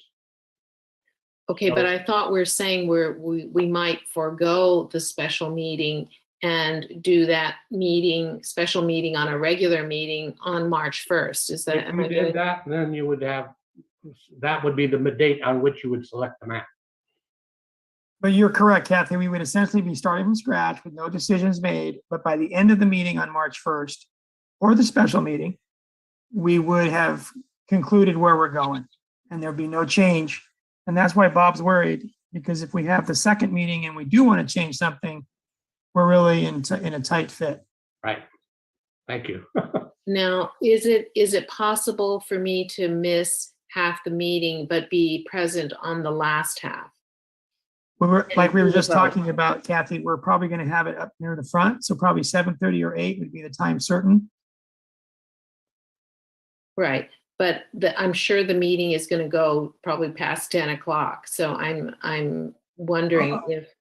Yeah, the hearing item may not go past 10, but Bob, if a elected official misses a good part of the discussion, can they still vote on the issue? Yes. Okay. Yes. I do. As long as they're in attendance at the meeting. Yes, sir. Go ahead, Christina. I said I have commitments on both days. The first is much more of a commitment for me, involves being out of town. And I would prefer to do it sooner than later, only because cutting it close scares me. We may have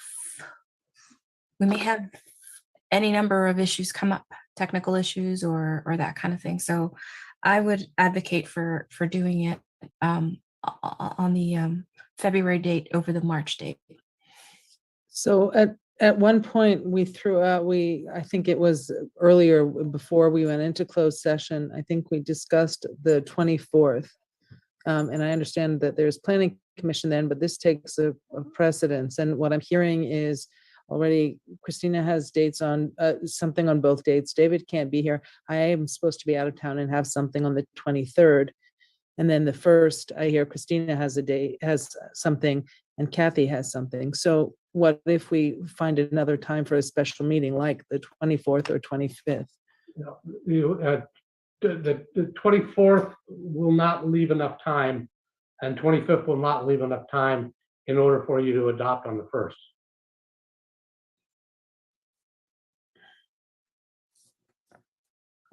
Christina, your hand is still up. Did you have more input at this time? No. Okay. All right, Bob, we have a public hearing in front of us. We have a motion on the floor. Can we at this time go to public comment and let them talk about the public hearing and also the motion on the floor? That would be appropriate, yes. All right, let's open the public hearing. Anyone wishing to speak on this topic, whether it be the motion or the more general topic of council districting and where we're headed there, we'll take you in order. Go ahead, Brian McCarthy. Welcome back. Thank you, Mayor, members of the council. First, kudos to the city attorney for speaking up and making the suggestion to encourage broad public comment on this issue. Just a general reminder that the mayor and the council always have that discretion to allow additional public comment if they think it's appropriate. The city has spent a lot of money at soliciting public comment on this issue. And so again, one thing you can do for free and easy is just to allow fairly broad public comment. So thank you for that. And I would encourage when this does come back to you, that you even further consider allowing additional public comment after a motion is made to adopt a particular map. On the maps themselves, just a couple really brief comments as you have the extra time now to look at them. As I've dove deep into them, one reoccurring theme that I've heard from people is this idea that a community of interest is going to be renters versus owners. Or renters and owners, maybe a better way of saying it. I think that's a great idea. It's really interesting as you look at the data that the district that encompasses the area of the dunes is actually quite possibly our highest density of renters, and that's probably because of promontory at CSUMB and the apartments at the VA Center. So I think you're just going to have to ask yourself some really good questions when you do adopt a map. If you want the area that includes Preston Park to be in a renter predominant district, I would think that the answer might be yes, but not all of the maps that were suggested last time have that. So something to take a look at. And then the second thing is just, trying to avoid what got us in trouble last time, and that is the optics, right? Like, let's adopt a map that looks decent. Even if the numbers, maybe you can make an argument for a map that has bad optics because of the numbers. I would encourage you to really put special consideration into that, because many people will come to the city and see a map, and if it doesn't have good optics, they will immediately think that there's something nefarious going on. So I think that's really important as well. There's a lot of great maps that were submitted, and so I'm excited about that. I think that makes, in some ways, your job easier, and in some ways much more difficult because there are so many maps. But I look forward to attending the next public hearing and continuing the discussion. Thank you. Thank you, Brian. Anyone else wishing to raise their hand to speak on this matter? And we'll pick it back up on the next time we meet. Let's go to Tommy Bolea. Hello, Tommy. Hey guys, we're taking a morning ride. Checking out a new one from Gazelle. This is the ultimate C3. Good evening. Where are these maps at?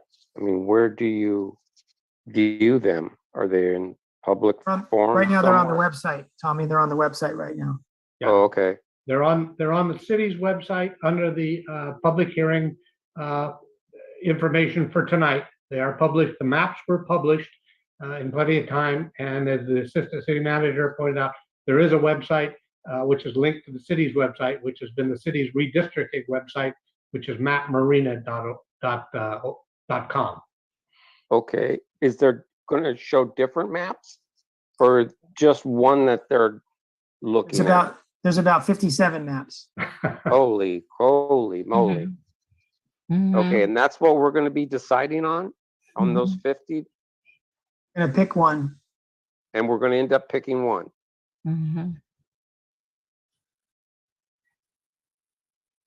Okay, I think I just need to review those, and those maps will show who's going to represent that district. No, it just shows who's voting in which district. We don't know the candidates. But the selection of the map will determine the sequencing of the election. That is correct. And it will show the council person for that district. The current one. Correct, yes. Tommy, I took us down a bad path trying to help you by answering some questions, but why don't you go with your comments and then we'll answer all your questions when you're done. No, I think I'm finished. Thank you. Okay, so Tommy brought up a couple of things. Yeah, who's talking? Christina. Yes, Christina. Yeah, I just want to make it known that other than online, people can find the maps at the library as part of the agenda packet. Is there any other places publicly online that they can get the packet if they don't have access to the internet? Let's answer let's try to get back to the process. So Tommy wanted to know if he'll know from this information who's running or who's representing each district. And in the staff report, Tommy, it did mention which current council member is living in which of the 4 districts, with District 1 not having anyone in it on our city council. So the information about who lives in each district currently is there, and who currently on city council would live in the proposed districts. But it's complicated because everything's shifting. So you can find out what's going on now, but the information that we're giving you is not going to tell you who is going to represent each of those districts in the future. It's very complicated. Bob Rathie or Matt, can you do any better at answering that question, whether we're going to disclose to the public who is going to be representing them in the future, given the maps that we choose? Well, yeah, I can answer that, Mayor. The council gave us very specific direction that they did not want any of the council members' locations listed on any of the districts. And so whereas the current council members anyway can go and say, okay, this is the current districts there. But as far as any of the maps out there, we do not show where the council members live, and the direction from the council was they did not want anyone making a decision on how we're going to align the districts based on where a council member lives. Now, that's going to cause some sequencing issues once we decide on a map, because once the council decides on a map, then we have to make the decision on the sequencing. And so if it comes up, you decide on a map and that 2 council members or 3 council members are in a district, then you'll have to work through the sequencing. Or if you work it through and a district does not have any council members in it, again, we'll have to work through that sequencing process. And I just add that redistricting cannot cut short the term of any council members. And 2 of our council members are currently serving through 2024. That information is in the staff report. Yeah. But the staff report's not public yet. So actually, it is on the web. It is on the website now. Oh, so it's been updated? Okay, terrific. Yes. Yeah. We try, Lisa. Very good. All right, we'll close public comment. Oh, I guess we already did close public comment. And we've answered the questions that Tommy asked. Thank you, Tommy, for those questions. So we have a motion on the floor. Let's go to a roll call, please. Mr. Mayor, can I just want to clarify one thing, if that's okay? So what I'm really hearing, Bob Rafi, is that really the only day to do this is the 23rd, as opposed to the 1st. As far as when we also know the demographer. In order to adopt on March 1st, that's correct. Well, we have the choice of meeting March 1st and March 15th, or meeting February 23rd and a date in March. There are 2 council people who cannot be on the 23rd, and there are 2 council people who are having trouble meeting on the 1st. So it's not going to be perfect whichever date we choose. Thank you. So the motion on the floor was February 23rd, 6 p.m. for this special meeting. Matt, before we go to a roll call vote, you have your hand up? I do. On the first, the information I did get from the demographer is that he's available at 5:30. I haven't been able to confirm whether or not how far that window goes. So if you pick the first, he might have to be done by 7:30 or something to go to a different city, because there's a lot of cities doing this right now. Yeah. So what I was going to suggest is it possible to start at 5:30 on the first, if that's what you choose to do as the first? Okay, the motion on the table, Matt, is the 23rd at 6 p.m. And we haven't discussed the first. Okay. Right.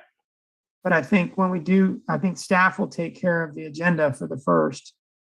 And council members should talk to Elaine about their availability on the first. Mayor, may I clarify? So Matt, is the demographer available on the 23rd? Yeah, he's available 23rd at 5:30 is what he listed here. Yeah. Okay. Just want to be clear on that. So I'm wondering if I should amend my motion, because if he's not available past 7, he's available for an hour and a half. So I'd like to amend my motion that we meet on the 23rd at 6 p.m. unless the demographer needs to meet starting at 5:30 in order to complete this agenda item before he has to leave us. Okay.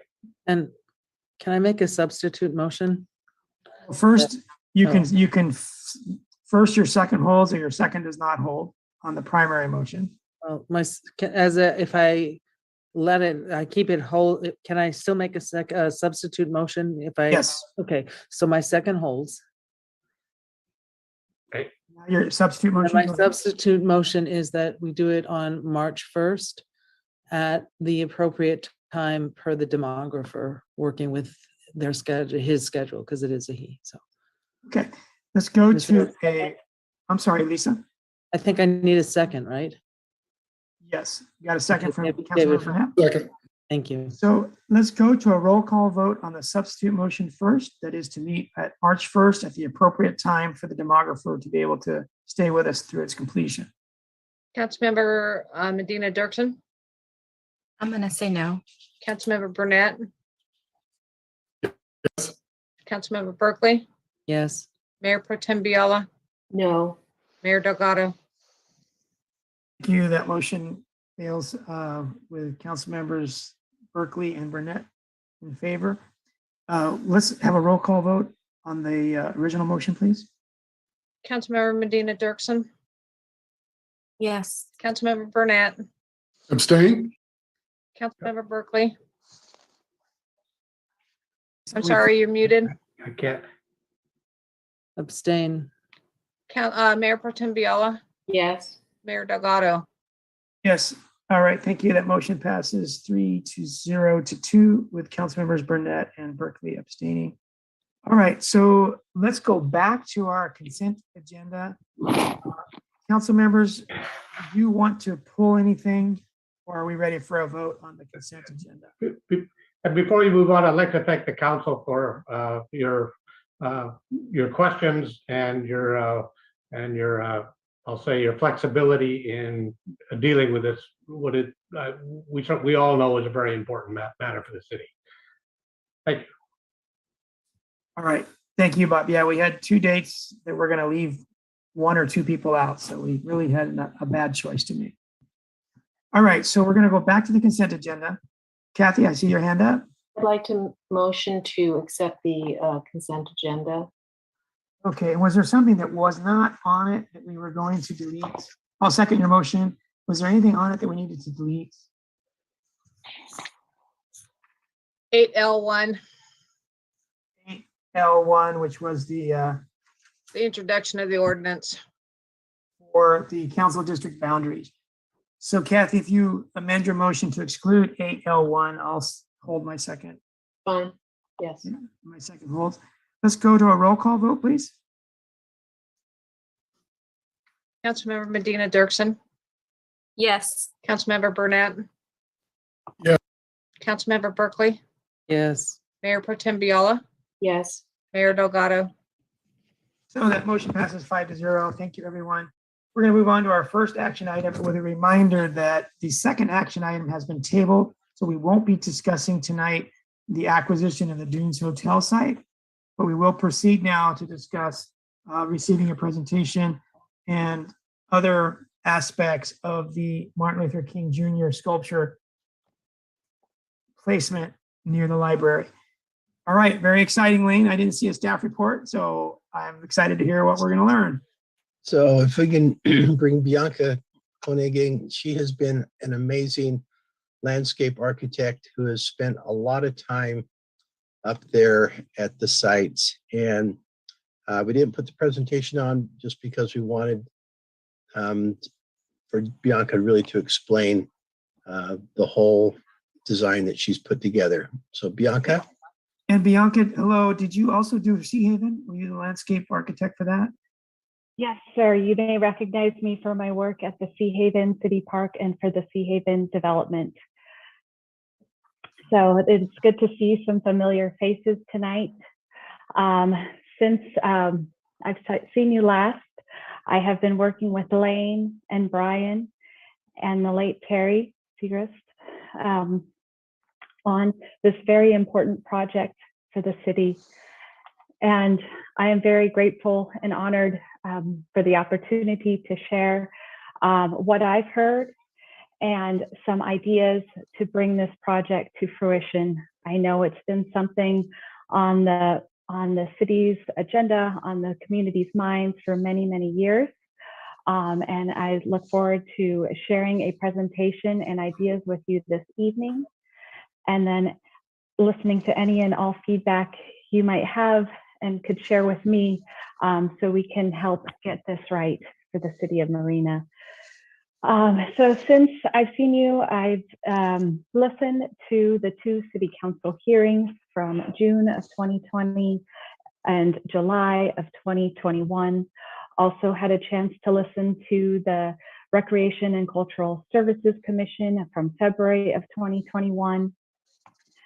And from these, listening to the public comment, from the council members' comments, the commissioners' comments, I have a presentation prepared for you today. So with that, I will share screen and start with the goals that I was hearing from these meetings, from these public sessions, what we heard from the community. If it were to be gathered into 5 goals, what I heard was for the sculpture, which we see in the screen, both in its former location, in the present state of its former location, and also the fully refurbished sculpture ready today to find its new permanent home. And that being number 1, a highly visible, prominent, and permanent location. Number 2, a place for learning and education. Number 3, a place for reflection. And 4, of course, universally accessible for all. And 5, a symbol of justice and unity, a symbol of the legacy of Dr. Martin Luther King Jr. So with this in mind, how do we create a place and a space that does justice for the sculpture? What does justice and unity look like for a community?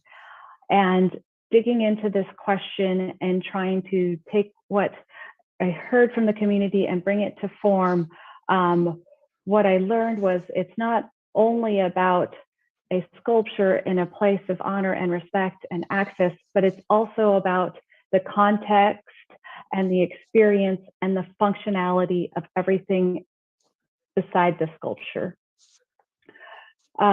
So with that in mind, looking at how do we create a space and place for this, the best way I could understand it was with the help of my son's first grade newsletter, and that is the beloved community.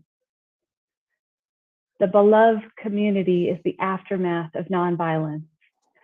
And this is something that we can do our best to create for the community. And that includes, what does that look like? That includes being peaceful. That includes taking responsibility and acknowledgement and accountability of our actions, and choosing and showing love. You can't build a beloved community without love. And that includes friendship and understanding of all people. And lastly, being fair. And being fair is really a simple way of understanding and grasping the big, important, powerful word of justice. So with this in mind and understanding the importance of the functionality and experience, also in developing a place and space and what it can be for the community, started to collect ideas on materiality and form.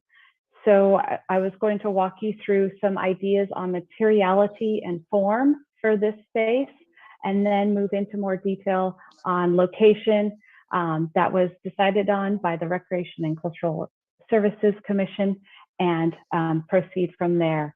So in regards to materiality and form, the idea that we rise up and live out the true meaning of this visual of growing from the ground, where on the way up there may be a bias and a cant, but eventually lead to equality. Another element in materiality was thinking about the material concrete. You may have heard of concrete. Concrete is made possible when you mix the four materials of cement, sand, aggregate, and water. Each material on its own has its own unique properties, and when combined together, becomes the foundation for houses, becomes the walkways that connect communities. And lastly, looking at the pathway and the sun and materiality, this concrete can then become a marker on the journey to the sculpture. Dr. Martin Luther King Jr. was also known for his use of repetition in his speeches. In the I Have a Dream speech, he repeated it 8 times, and this is something that we'll see come into form.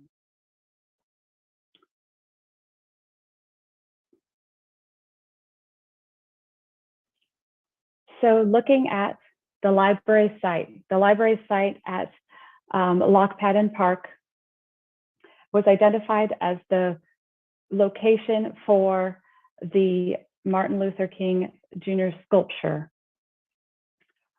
I see a hand raised, Councilmember Berkeley.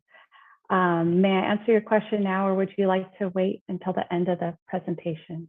I'll wait till the end of the presentation. Thank you. Okay, thanks. So looking at the context of the library site, we have the parking lot in the upper left, the main entry to the library, the playground, which is visible from the front of the library, and the parking. And beyond the playground is an open area that is wrapped with cypress trees on 2 sides, and the restoration area down to the southeast. And so there's an open space, which right now it looks green and quite welcoming, but it is just the timing of this aerial view.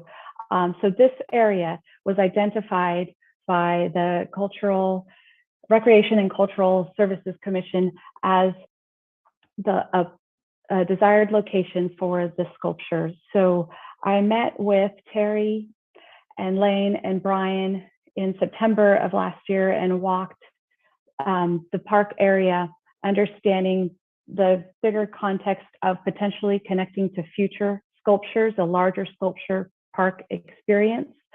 And then also having the high visibility at the front of the library as an important component of this location.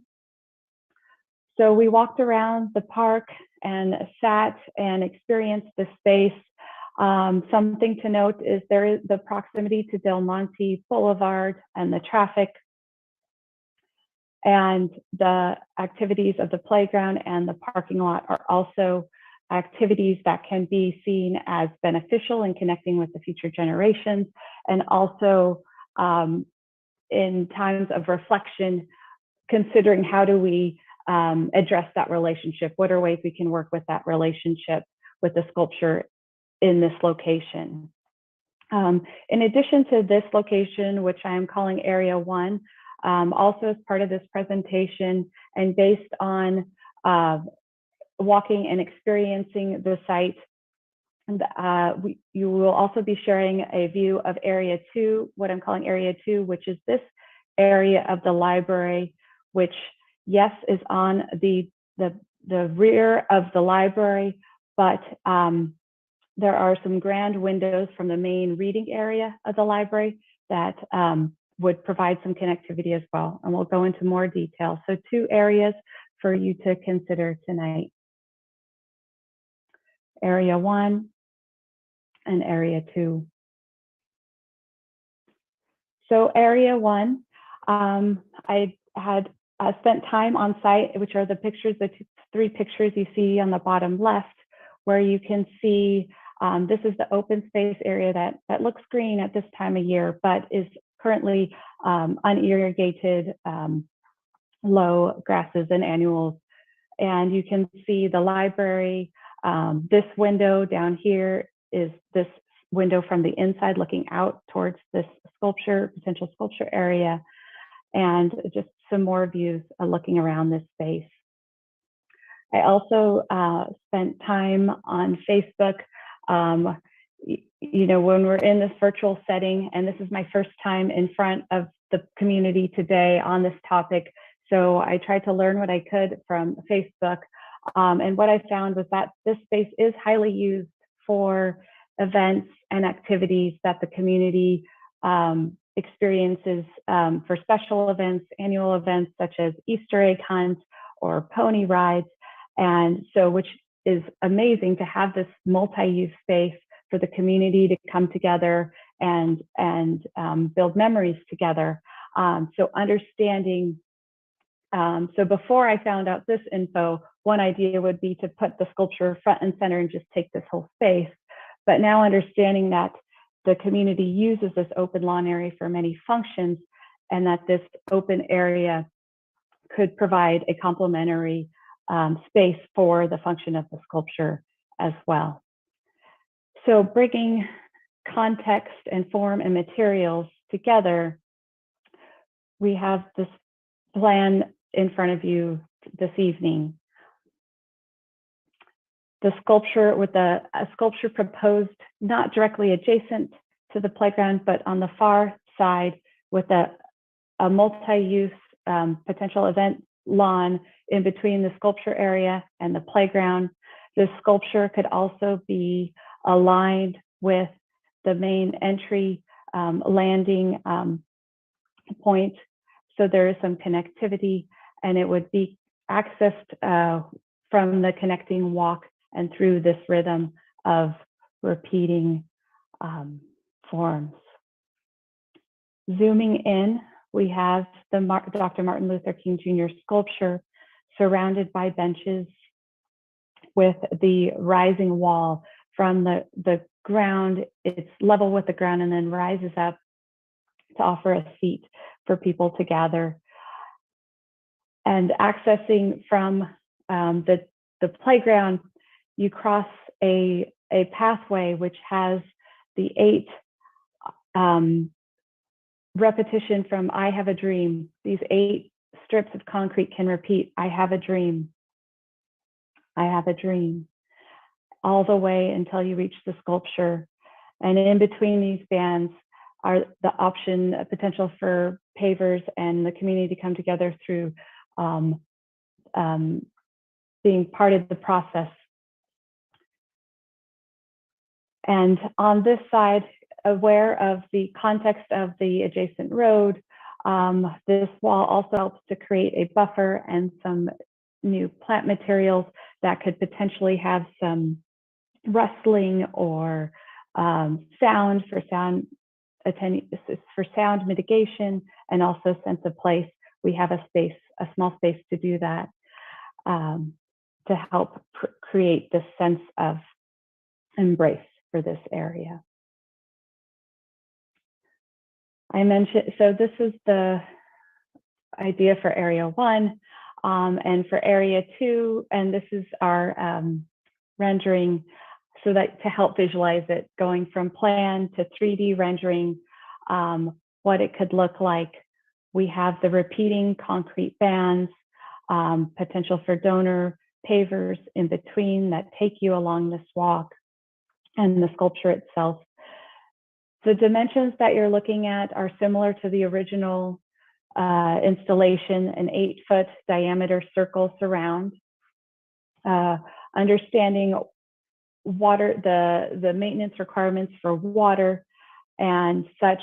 One idea is to have to match the granite surfacing of the plaques.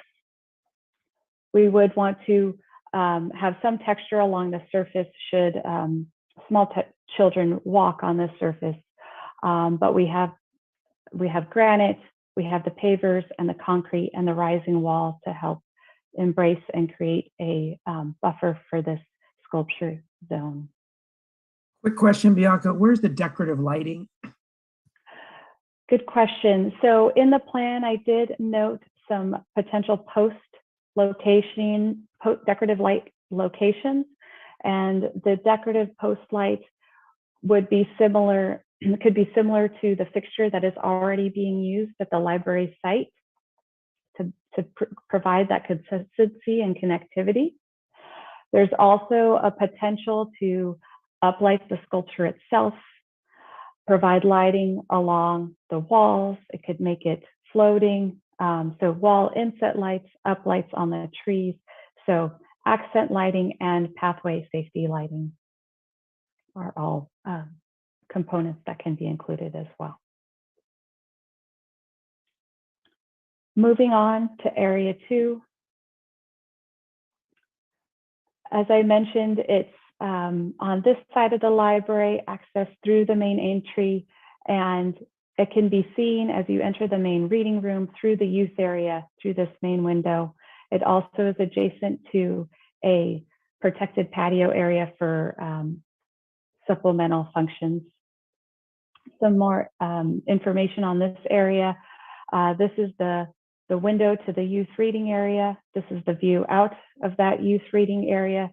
So potentially a sculpture could be placed right here and have that indoor-outdoor connection closer to the library itself. And also being close to this flexible use area, which has the wind protection, but also the potential for views beyond the sculpture. In plan view, just the space with the context, and in detail, similar material shared in area 1. We could repeat on this side, the embracing rising wall, the sculpture centered on the youth reading area, and connected to either, for this area, because we have the building helps to buffer the traffic noise and the high activity zone of this flexible space and the playground. This area could either be an event lawn, multifunction event lawn, or this could be the beginning of a sculpture garden that occurs in this space. Whereas area 1, it could be the start of a sculpture trail that takes you through the park, and area 2, where you're more buffered from the road and high activity zones, this whole space could be designed as like a sculpture court as an option for future planning. But in this case, Dr. Martin Luther King sculpture is the entry point and the establishment of the city's investment in this cultural piece, and can provide that indoor-outdoor connection. This is a 3D view of Area 2 and what that could look like and include.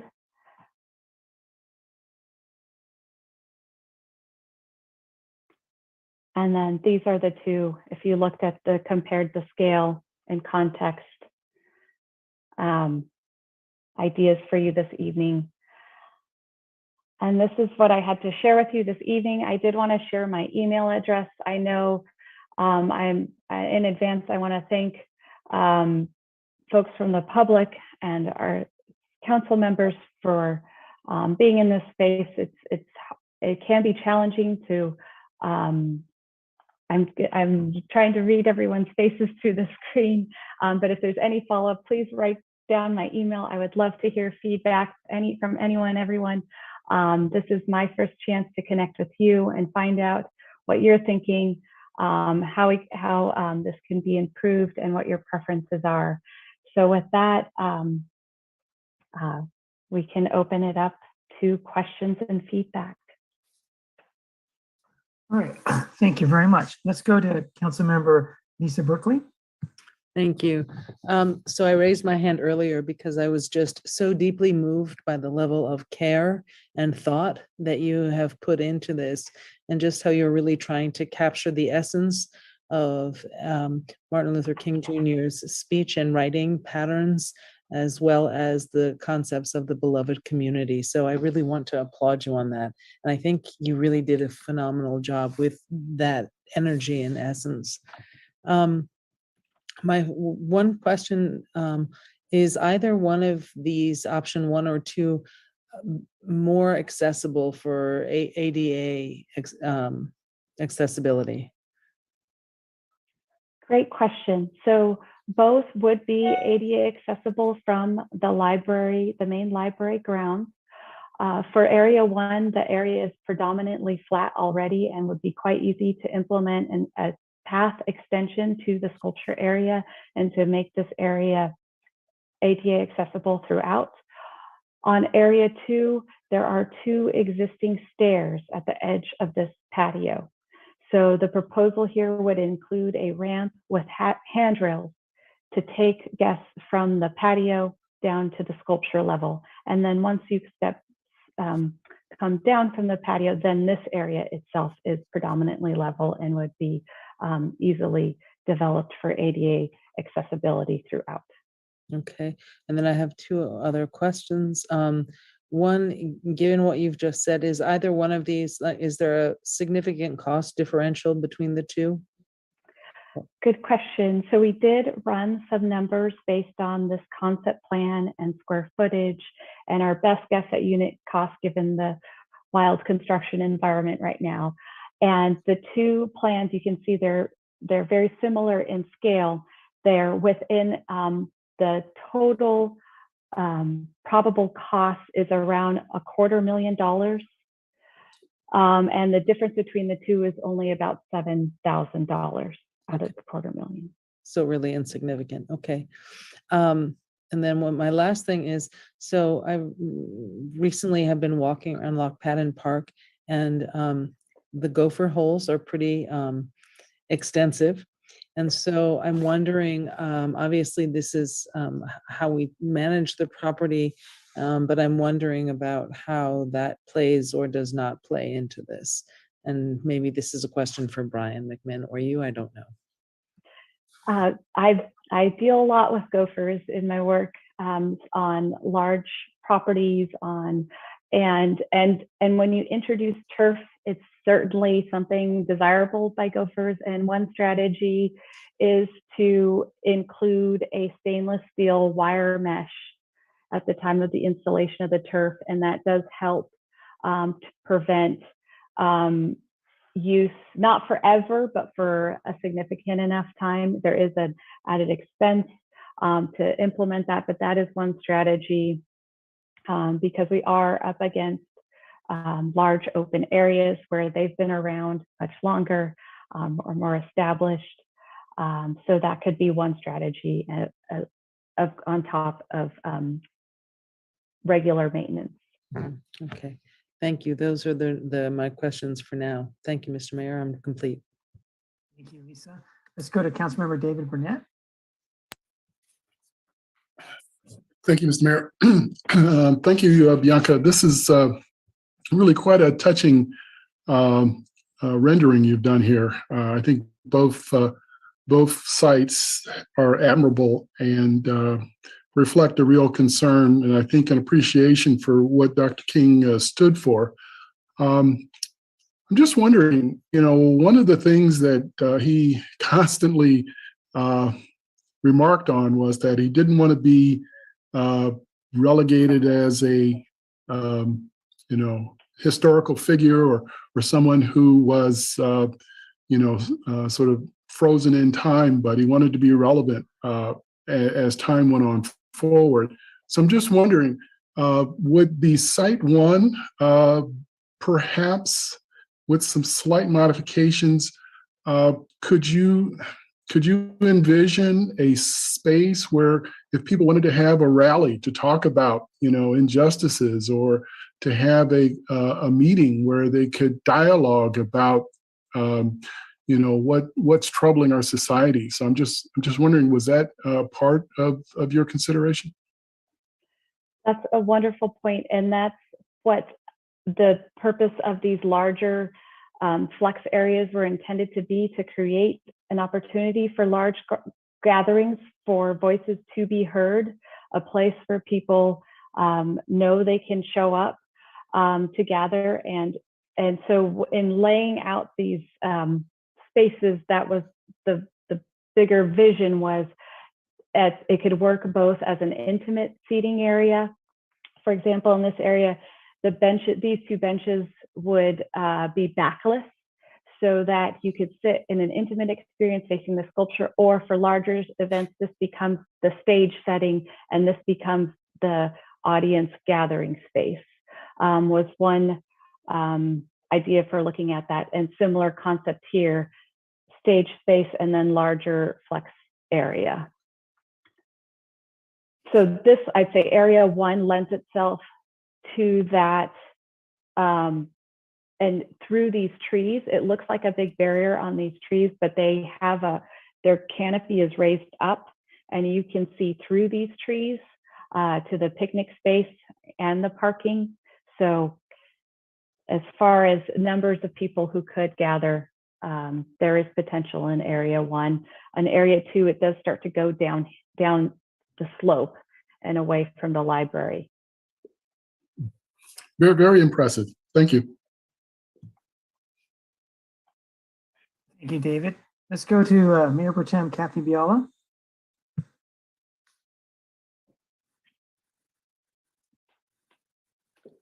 Thank you, Mr. Mayor. I have to say what others have said is your phenomenal understanding of the essence of Martin Luther King Jr. and what it means to the city of Marina is just so there. So thank you so much. I mean, I could feel your sincerity and your values in doing all of this for us. So thank you so much. It was really, really quite amazing.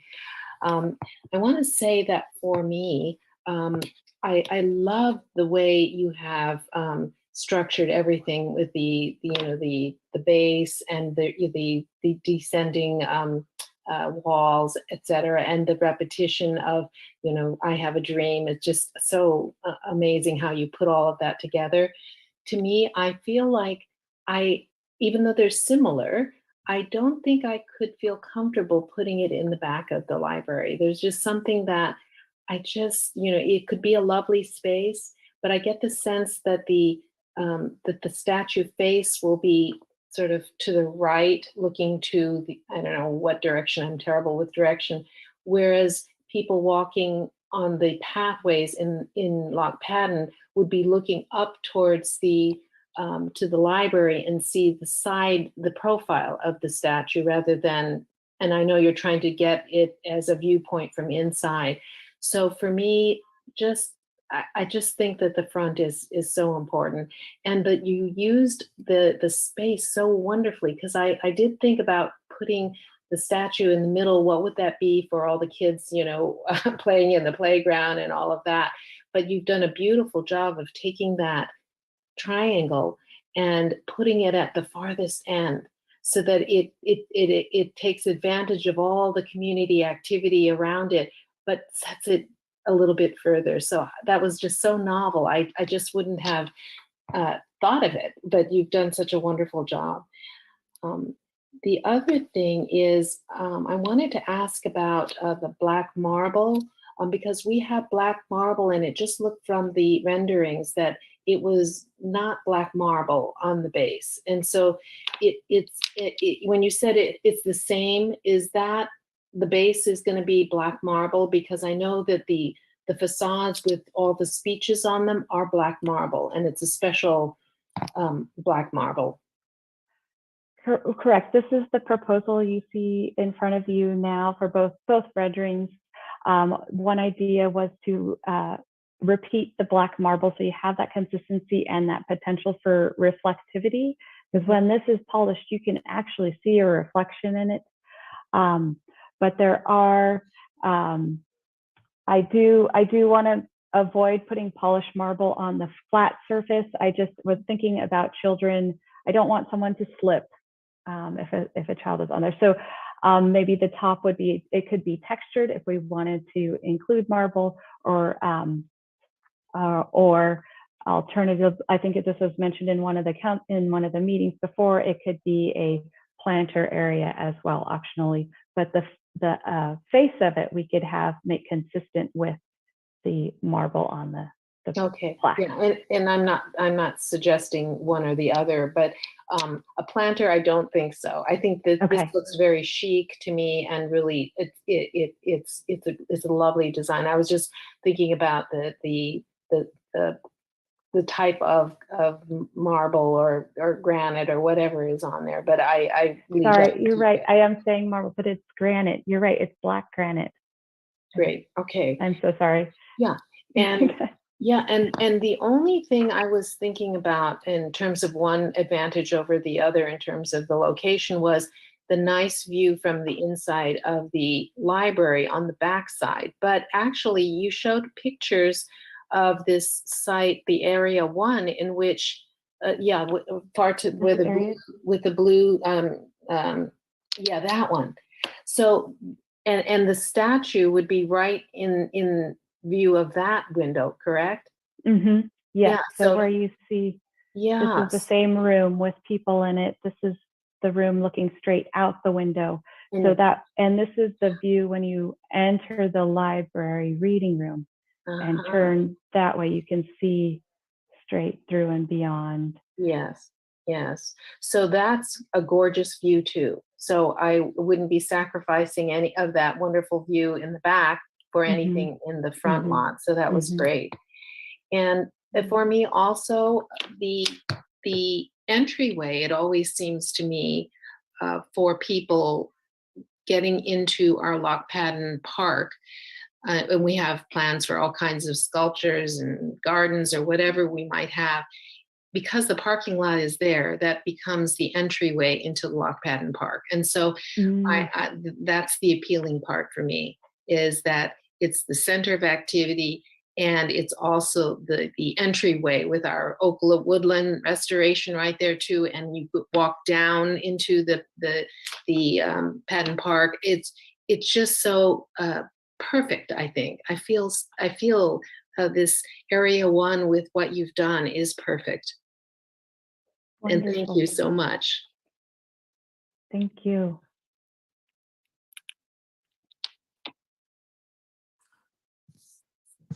All right, let's go to Councilmember Christina Medina Dirksen. Thank you, Mr. Mayor. Bianca, you've done a wonderful job. I had the pleasure to work with you on the Dunes project. But this is wonderful, and it really gives homage to The Page family, thank you for donating this, and also to the donors who helped get it going. The locations are interesting. The inside or the backside, it would be. I spent a lot of time at the library. There is the reading room, is the children's room is beautiful location, but also know that the blinds often come down when the sun shines in. So there is that it might appear to be a bit of a haunting figure. I just don't want that to occur. And something just doesn't sit right with me, while it's a beautiful location, of relegating such a beautiful sculpture to the back of the library. So just as Rosa Parks was relegated to the back of the bus, I'm just feeling a little, it's a beautiful location, but I just feel like it's not as prominent as Area 1. So I'm not sure if we're to give our preferences, but most definitely my preference is the setting as an entrance to the Oak Woodland area and the path in the first one. And you're right. Thank you for going. I'm a member of the Friends of the Marina Library, and we do a lot of activity out there. There's a lot of people out there, the Oak Woodland volunteers. We get a lot of people. It's really a center of community. So I do have a question on the two points to make. Is when we were trying to, Mr. Owens was looking for a place for the dolphin. There's a dolphin when you first drive into the library. Okay. A concern was, and as we were wanting to, he had thought about like that middle tier that's in front of the library. Yes, exactly there. But a concern was that kids might climb on it. So I just want to ask you a little bit about the liability of not just the materials, but the height and those kind of things. So that's my first question on the granite, not marble. Sorry. Yes. So that's what you see in the rendering is an 18-inch height. So it's the same height as the bench, as a chair. Okay, and that doesn't seem to be outrageous. Would there be a possibility for more seating or some natural seating? I'm seeing the wall there. Yes, the wall could serve as a seating opportunity. Absolutely. And there could, I see potentially people could sit on this space as well to read the lettering. And yes, we could look at other options for more seating. I guess the balance is fixed seating versus movable seating so that you can still have the flexibility for larger gatherings. Okay. My last question, my husband's a firefighter, so we've gone to many, many memorials throughout the country. Seattle, I've been to Oklahoma City, just across the country. And it's such a, light has such potential. So one of the things I was just wondering, two things is, one, we talked about some lighting. I'm assuming electricity can either run there or some solar options. Is there any options to maybe have the words light up themselves as you walk through and you see, I have a dream? That technology does exist to have inlay lettering. I'm trying to think if I've seen it. I've seen blocks. That's something I could look into. I don't, or there's different ways. Solar generated, I would say, and something low maintenance.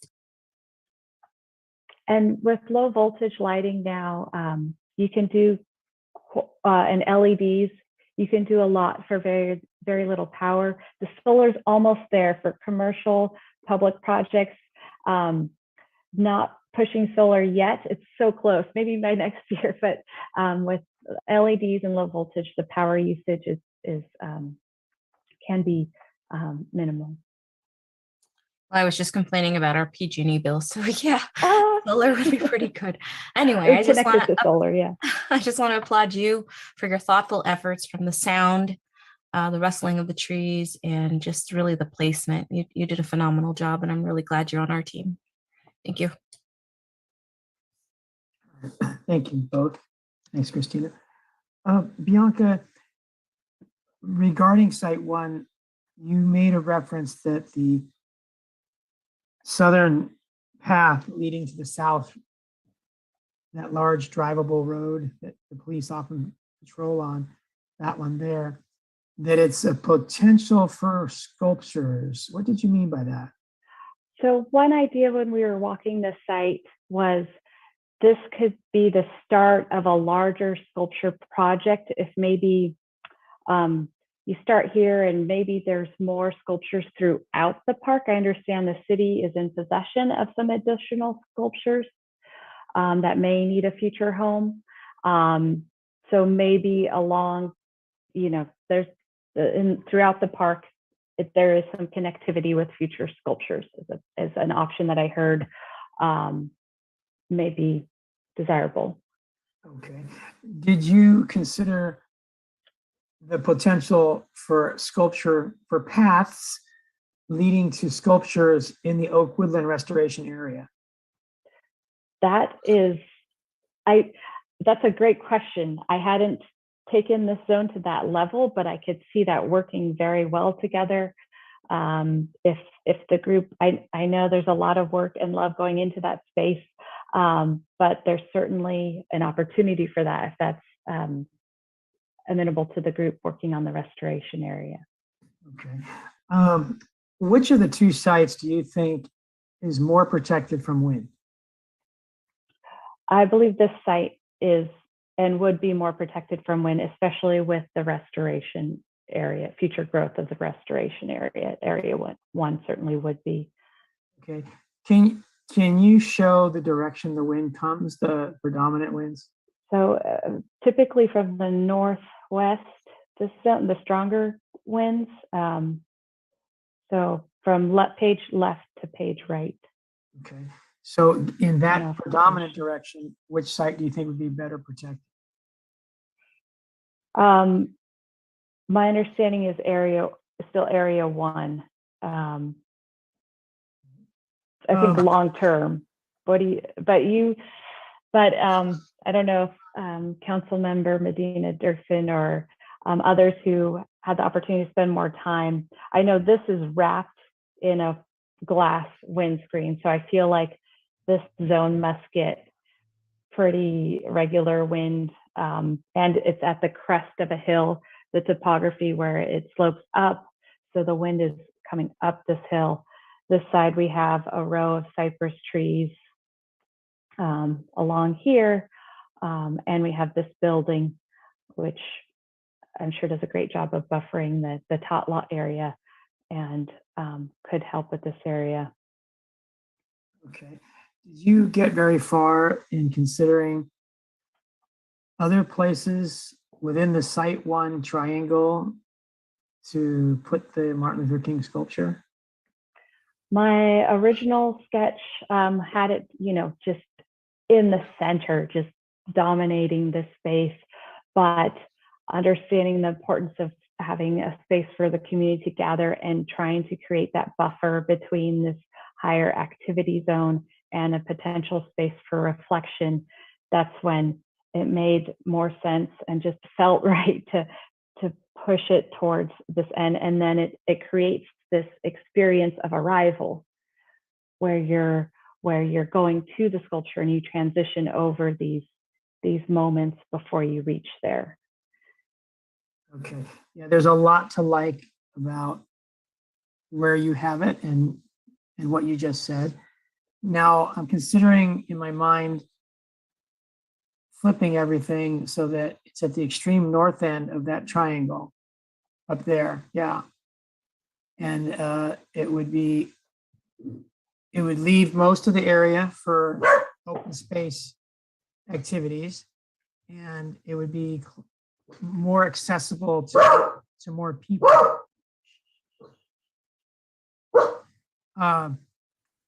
So did you give it much thought in the northern corner? So as we get in the northern corner, it's closer. If you stand in this corner, you are more exposed to the parking lot activities and the picnic area and the tighter shade shadow of the cypress trees. It gets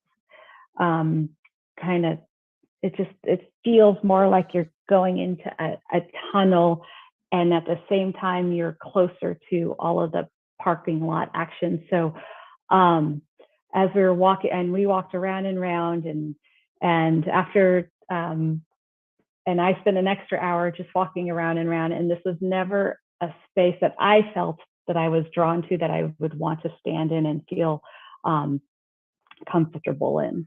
Was my experience on the site. Okay. One good thing about where you have it located in the southeast corner of Site 1 is that there's a junction there that's it's used by most people that go to the park, that go walking. They do laps, or they come from the railroad to go to the library or to go to Walmart. They go from downtown Marina, Jack in the Box, Reservation Road to Walmart. And so that corner where you have it is a junction of footpaths, and it's a very well-used junction. And someone else said it, I think others may have said this, but comparing the visitation that gets currently to the visitation that people step foot on Site 2, there's a huge difference. So if we want visibility, engagement, Site 1, I think, gets a tremendous amount more of traffic,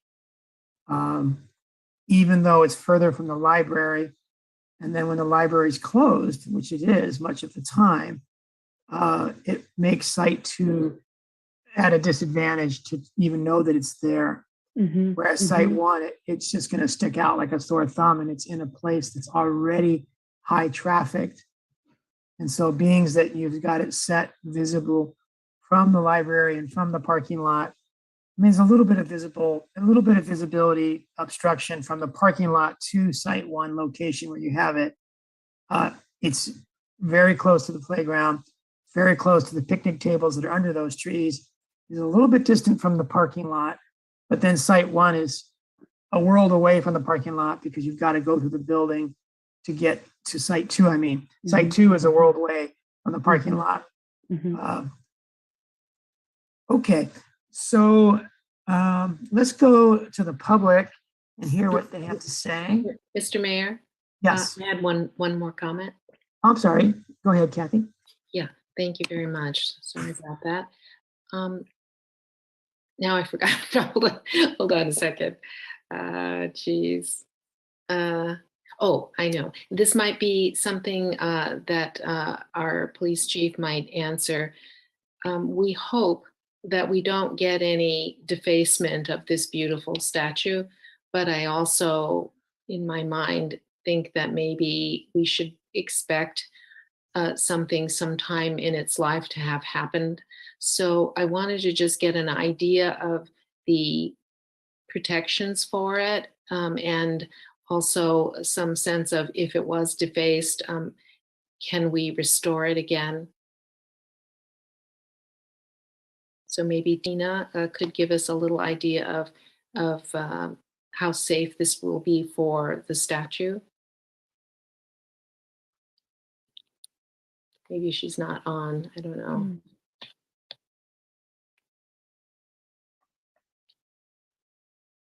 I think Donna and Eddie Anderson are standing in for, oh, there she is. Chief Nieto, do you have any input?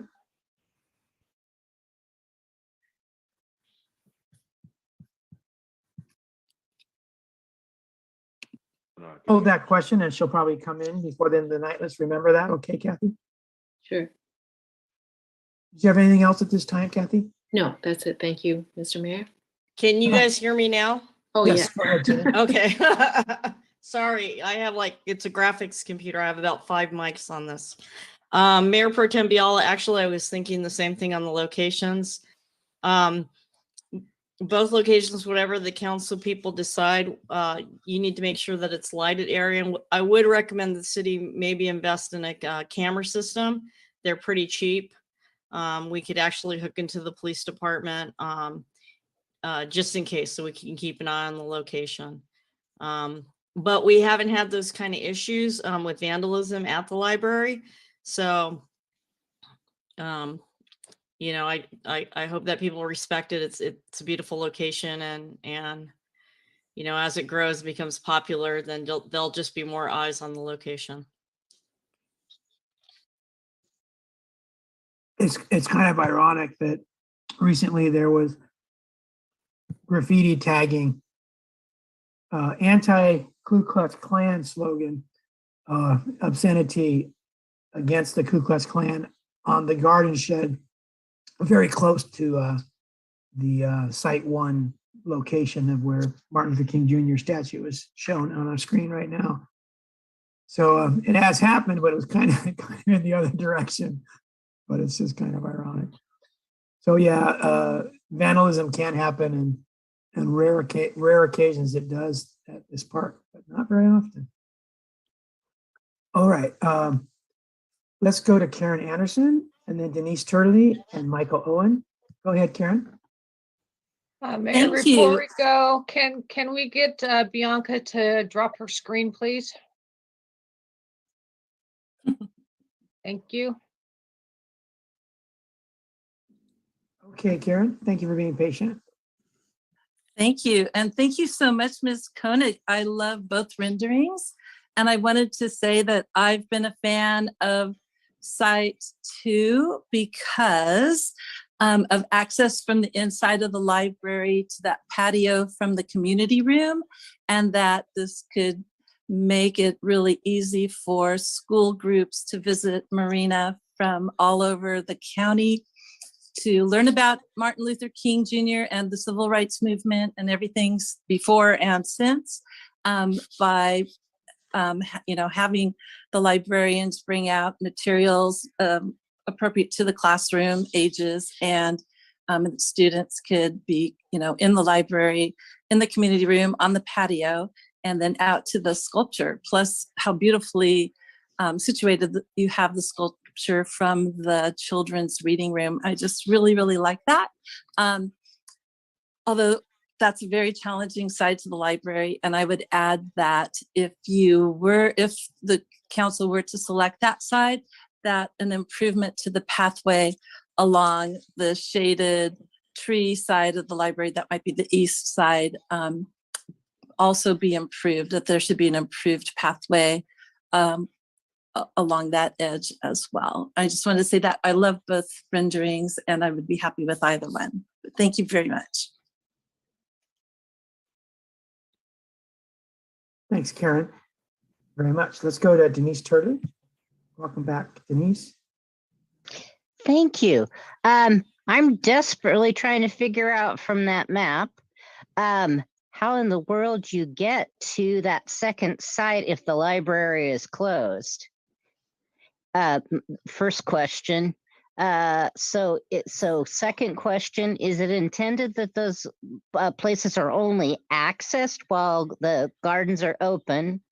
Third question, if you're going to put lighting or a camera there, is there the possibility for, how you go watch, raptors on a side or a certain beach scene or whatever, whether it would be viewable for, say, schools, classrooms to view when they were having that discussion in their classroom if they were unable to make a trip to the site. Lastly,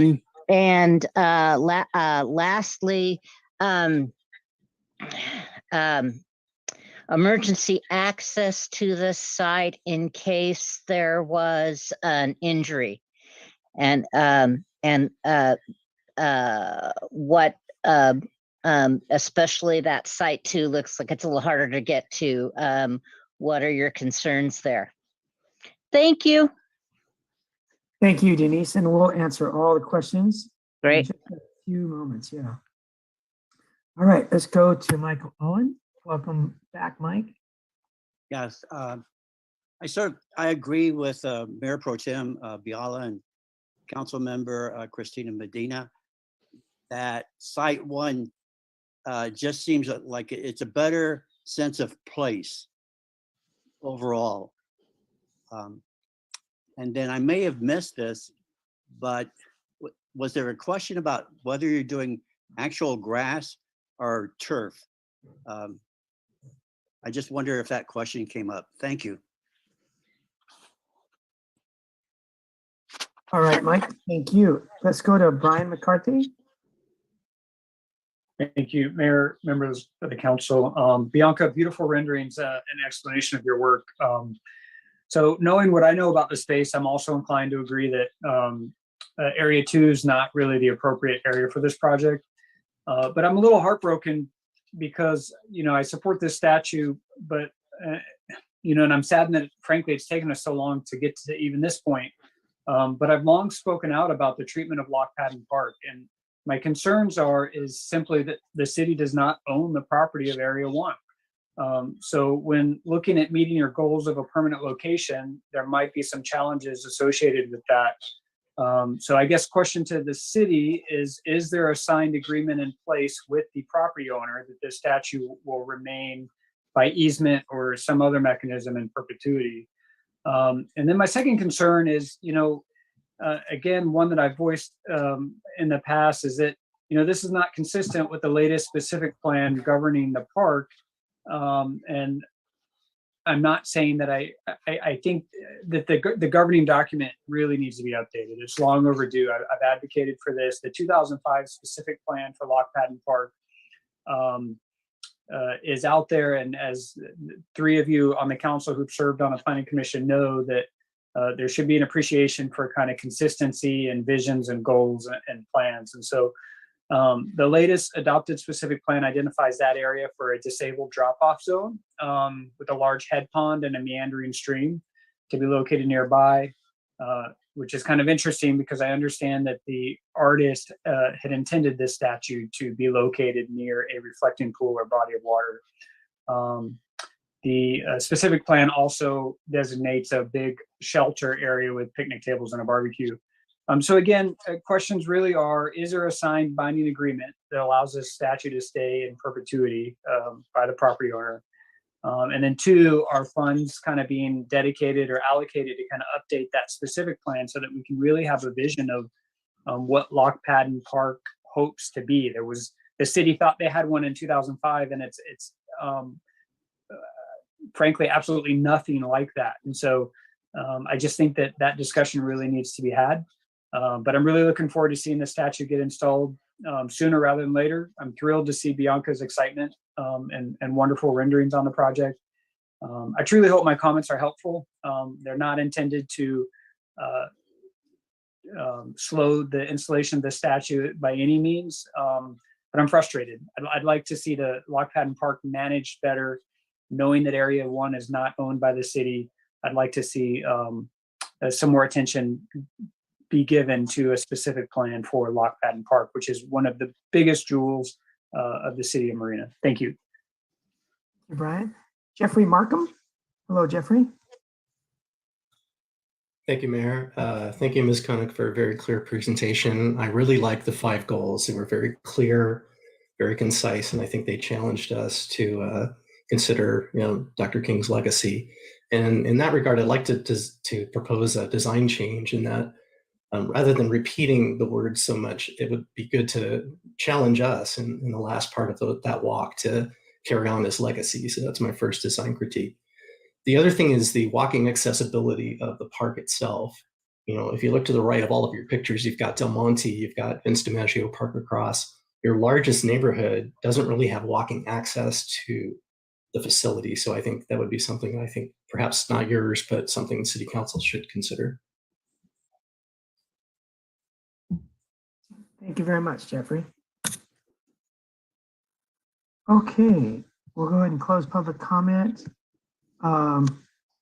Denise asked, are both sites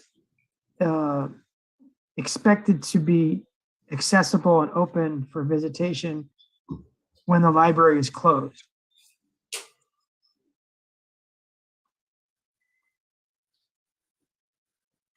I'll jump to that, Bianca. Doesn't absolutely. That is the intent, that it would be open at all times. All right. If cameras or lighting are being considered, Denise asked, could there be a webcam for virtual access to students around the county?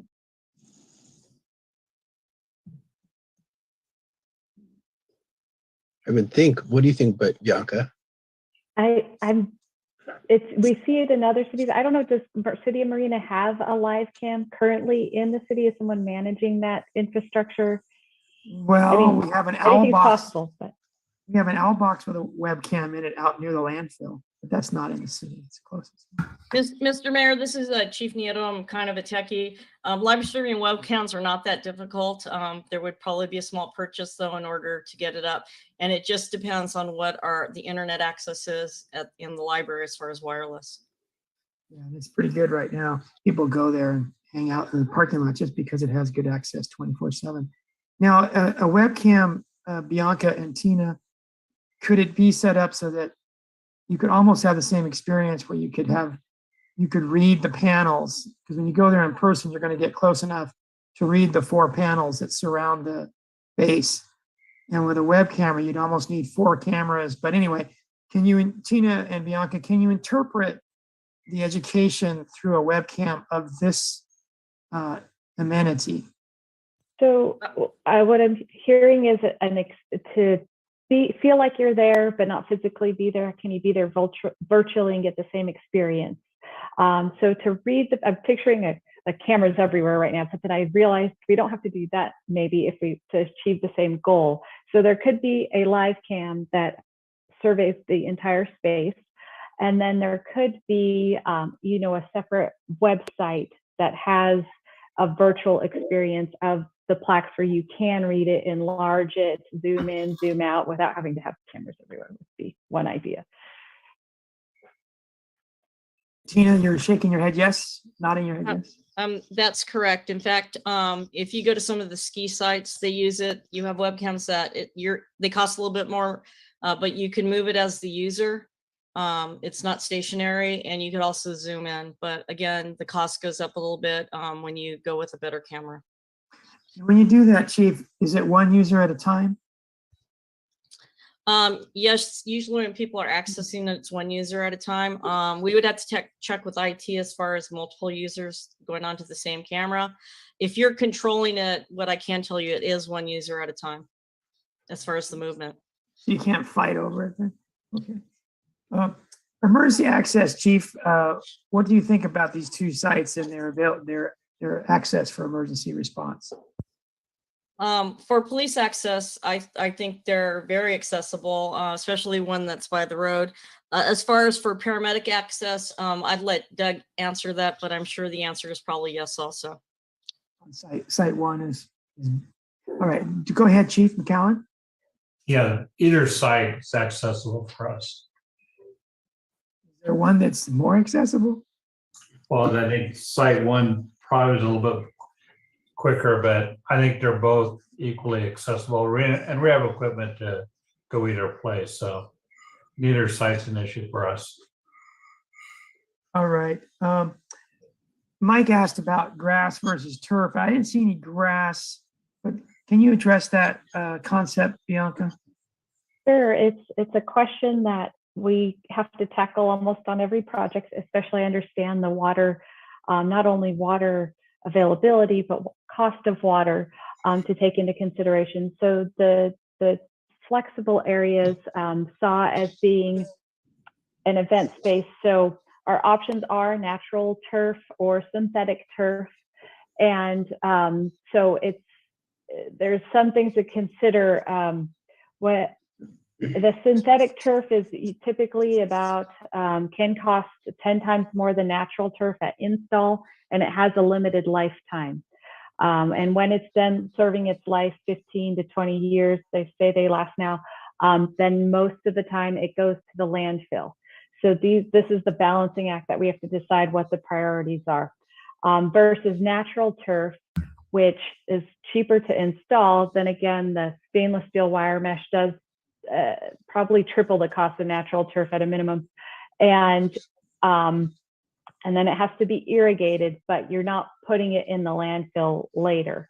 And another thing to consider is if this does become a high use event space that we do want to facilitate year-round access, then a synthetic turf does become more appropriate because you don't have to give natural turf time to recover You don't have to deal with muddy situations that wears on the turf. So depending on the level of use, that's when synthetic turf makes more sense. All right. Lane and Bob, the staff report says that the legal team over at the Monterey Peninsula Regional Park District concurs that they will support the placement of the sculpture. Can you speak to Brian's question about getting that kind of legal document? Yeah, that would not be a problem to get it all. We are having long-term discussions with the Regional Park District on developing a master plan. I think Brian talked about a specific plan. We don't really have a specific plan. We have these master plans, these concept plans. A specific plan really gets into thou shalt, and we don't really have that, but we're working with the park district on developing a master plan, and part of that will be to delineate the different properties that we own, they own, and transfer the ownership to the appropriate bodies or areas, and so they are completely willing to do that. They support this site and said that would not be an issue or problem at all. Okay, Brian brought up another good point that if we're going to attract people to this great sculpture project, it would be good if the rest of the park was complementary in its maintenance and respect and visitor quality. Do you recall, Lane, if we, the council, allocated $100,000 or more for increased maintenance at Lock Patton Park for this fiscal year? Yes, the council allocated $100,000 to develop our management plan for the park.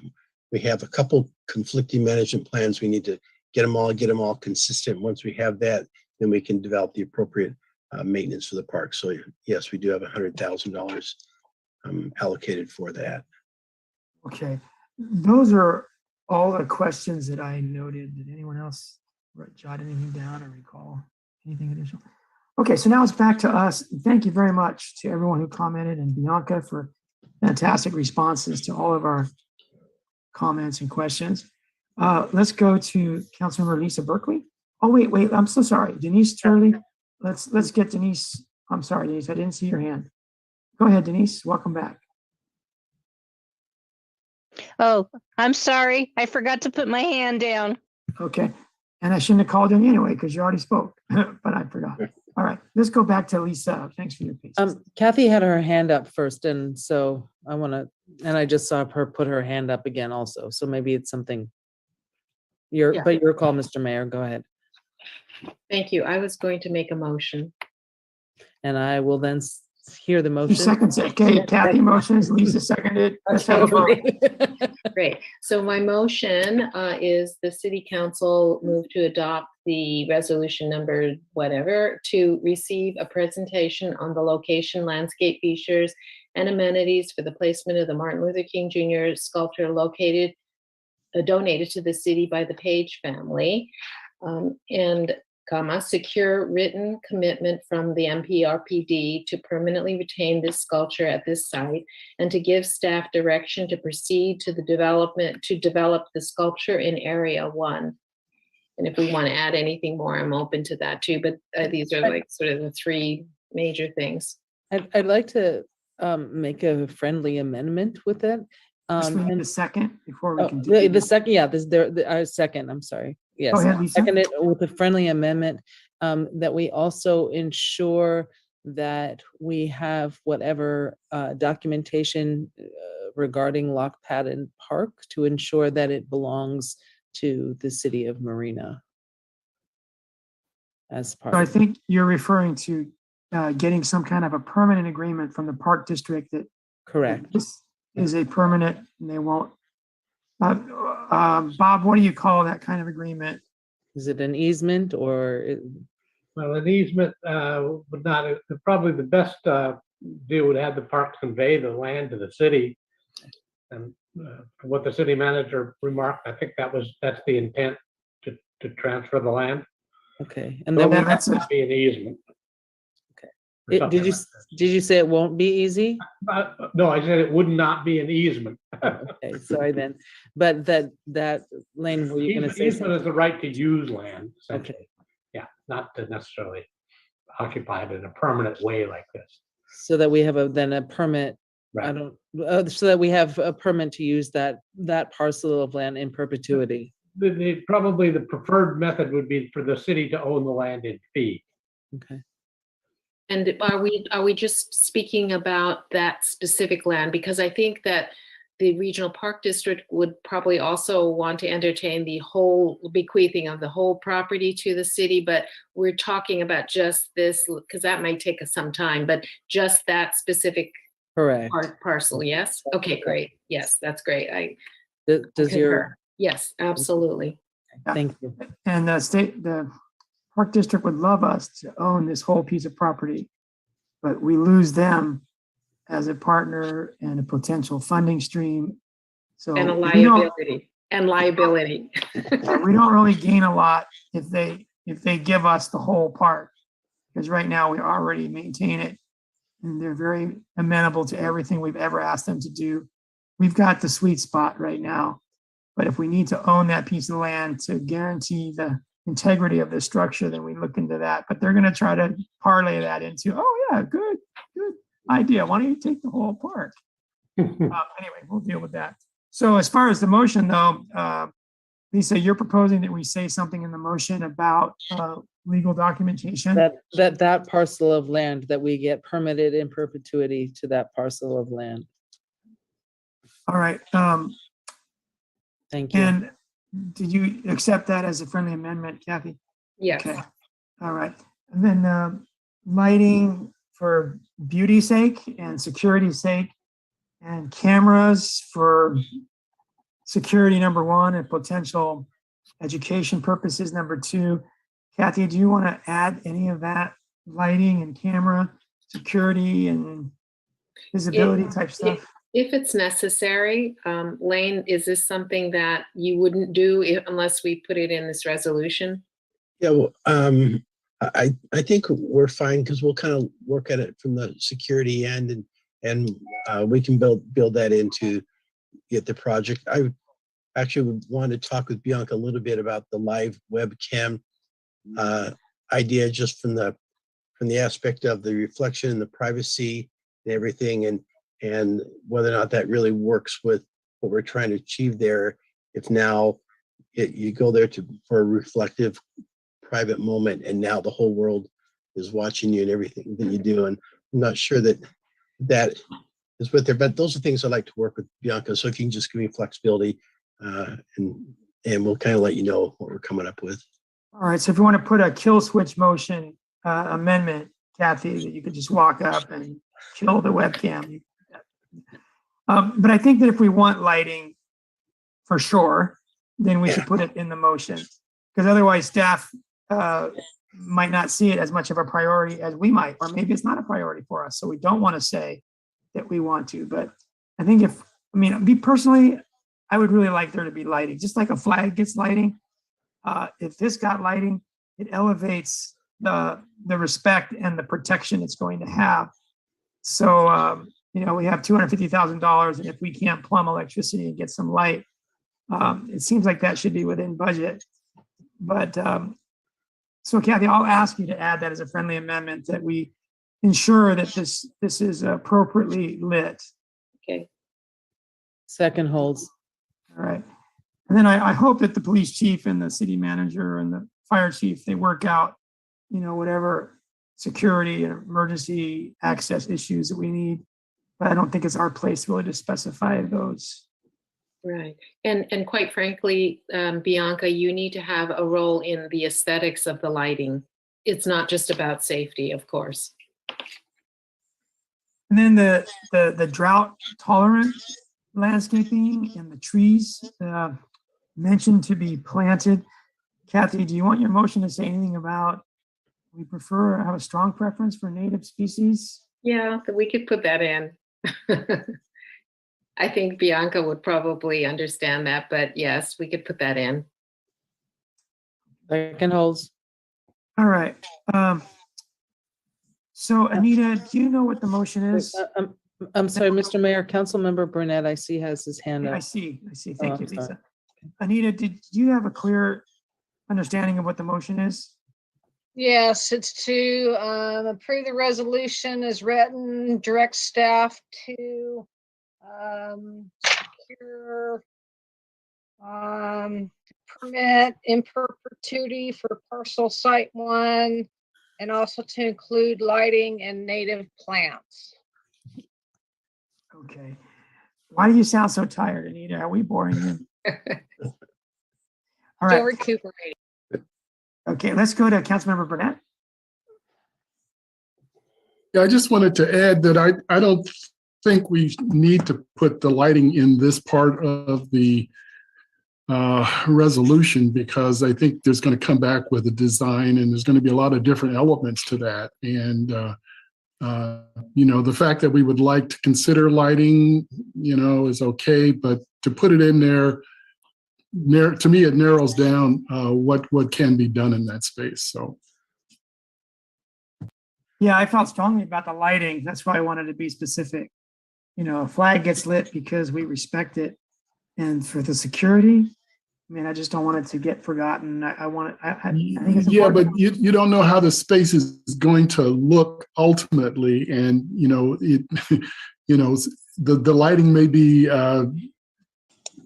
contrary to what the space is going to tell you how it should be lit and how it should be regarded. And so this is very preliminary, and I'm just saying, we will have an opportunity to put that into a design. They're not going to go out and buy these materials tomorrow, so just pump the brake bit. Yeah, so a different perspective I have than you on this is that I want it to be designed so it looks great with lighting, rather than design it in a way that it looks worse with lighting, so we're going to dispense of the lighting. I really would like it to be lit for security reasons, and all I'm saying is that this part of where we are in the project is just a little early. That was my point. Thank you very much. Let's go back to Lisa. Yeah, I think the person who really should decide this is Bianca, since she's the designer, is really about the timing, and what works best for her. So I would like to defer to Bianca on this little debate here about lighting. Thank you, Councilmember Berkeley. So yes, we are early in the process. What you saw tonight was a concept plan, and the next phase would be construction documents. And hearing from the group tonight and what the priorities are all certainly is really helpful, so that it can be part of the comprehensive design process as we get into the next level of detail. Since I made the motion, I would like it to still remain with the inclusion of appropriate lighting to be considered. You did present some lighting in your drawings, and then I think it got exposed to other elements of safety and all of that. So I think it doesn't hurt to have it in. We could have a statue with no lighting too. So you've already incorporated some, but you probably can expand on that. So I would like to retain that portion of the motion. Okay, and Bianca, you mentioned decorative lighting and uplighting. And uplighting would be to shine on the statue, and the decorative lighting could be along that path at those similar to the locations you showed. Yeah, the tools we have available for lighting include decorative post lighting, like we have on the library grounds, which could also double as safety lighting. We could also uplight trees and the sculpture itself, and then the walls could also have accent lighting. There are lots of things to consider with lighting in regards to safety, glare, uniformity, all of those things at the next level of detail could all be evaluated so that it all works together. All right, sounds like we're in a good place. Thank you. Okay, Anita, can we have a roll call vote, please? Councilmember Medina Dirksen, Yes. Councilmember Burnett. Yeah. Councilmember Berkeley, Yes. Mayor Pro Tem Biala, Yes. Mayor Delgado. All right, thank you, everyone. Has anything to do with this? Good job. That motion passed unanimously. And we look forward, when do you think we'll have this back? Rain? A month, 2 months, 3 months?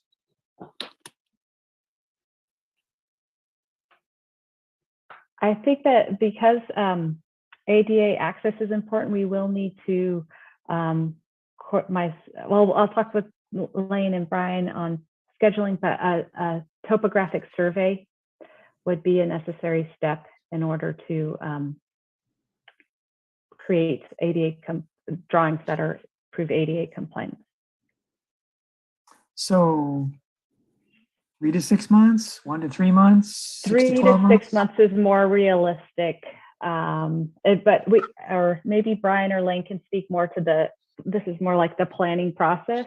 I could jump straight into construction documents and what is required to accomplish that. But as far as city process, I'll let Lane or Brian chime in. I think 6 months sounds like a better time frame with all the stuff that we have to do with the district and the design, the plans to progress them. All right. I have a couple of housekeeping items. Monterey County Mayor's Association. I missed the last meeting, and sometimes when you miss a meeting, they do stuff to you. And they appointed me to the Airport Land Use Commission. I have about as much time and interest in that as, well, I'm looking forward to it. And then we have council action and discussion. Oh, sorry, that was wrong. Any questions for clarification? Anyone want to make a brief report? Any council members or staff?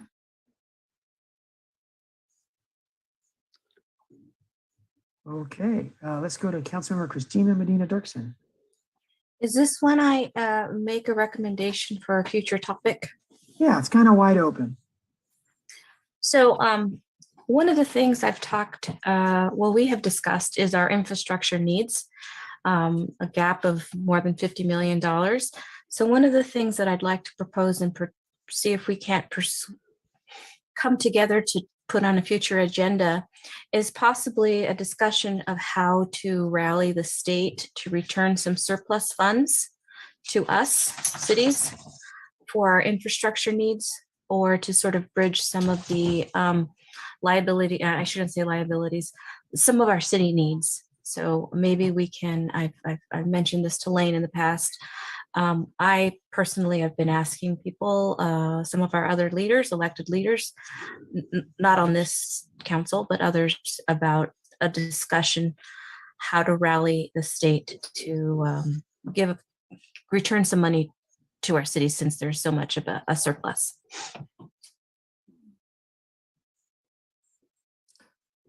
So I guess I'm asking if we can put this on a future agenda item. So Lane, what would that look like to you? We would just put a discussion item. I've reached out to the League of Cities and have not heard back from them regarding this. They work directly with the governor's office, the legislature, and I think once I hear back from them, then we could just put it on just a regular agenda as a discussion item on it and report back what the league is telling us, and then get direction from the council at that point, maybe. And might that also entail a resolution of some sort if we are in agreement that we take a position and ask for some of those surplus funds? Yeah, we could definitely do that. Thank you. That is all. Yeah, there's 350 cities approximately in California. So you think if every city got $1 million, but they would probably prorate it or per capita. So the big cities would get larger chunks, just like our American Recovery Act money. We got 5 million, and that was based on our smaller population. So good discussion. Okay, well, I think we are ready to adjourn. So thank you everyone for sticking with us till the end here. Great discussions and progress made tonight. Hello, Eddie. Okay, everybody have a nice evening. Mr. Mayor, sorry, quick question. Did we set a set time for the February 23rd special meeting at 6. 6 o'clock. 6 o'clock. Okay, okay, thank you. Okay. Have a All good right, see evening, you on the everyone. Thank 23rd, you. those who can make it. Good to see you all. Good night, everybody. Night.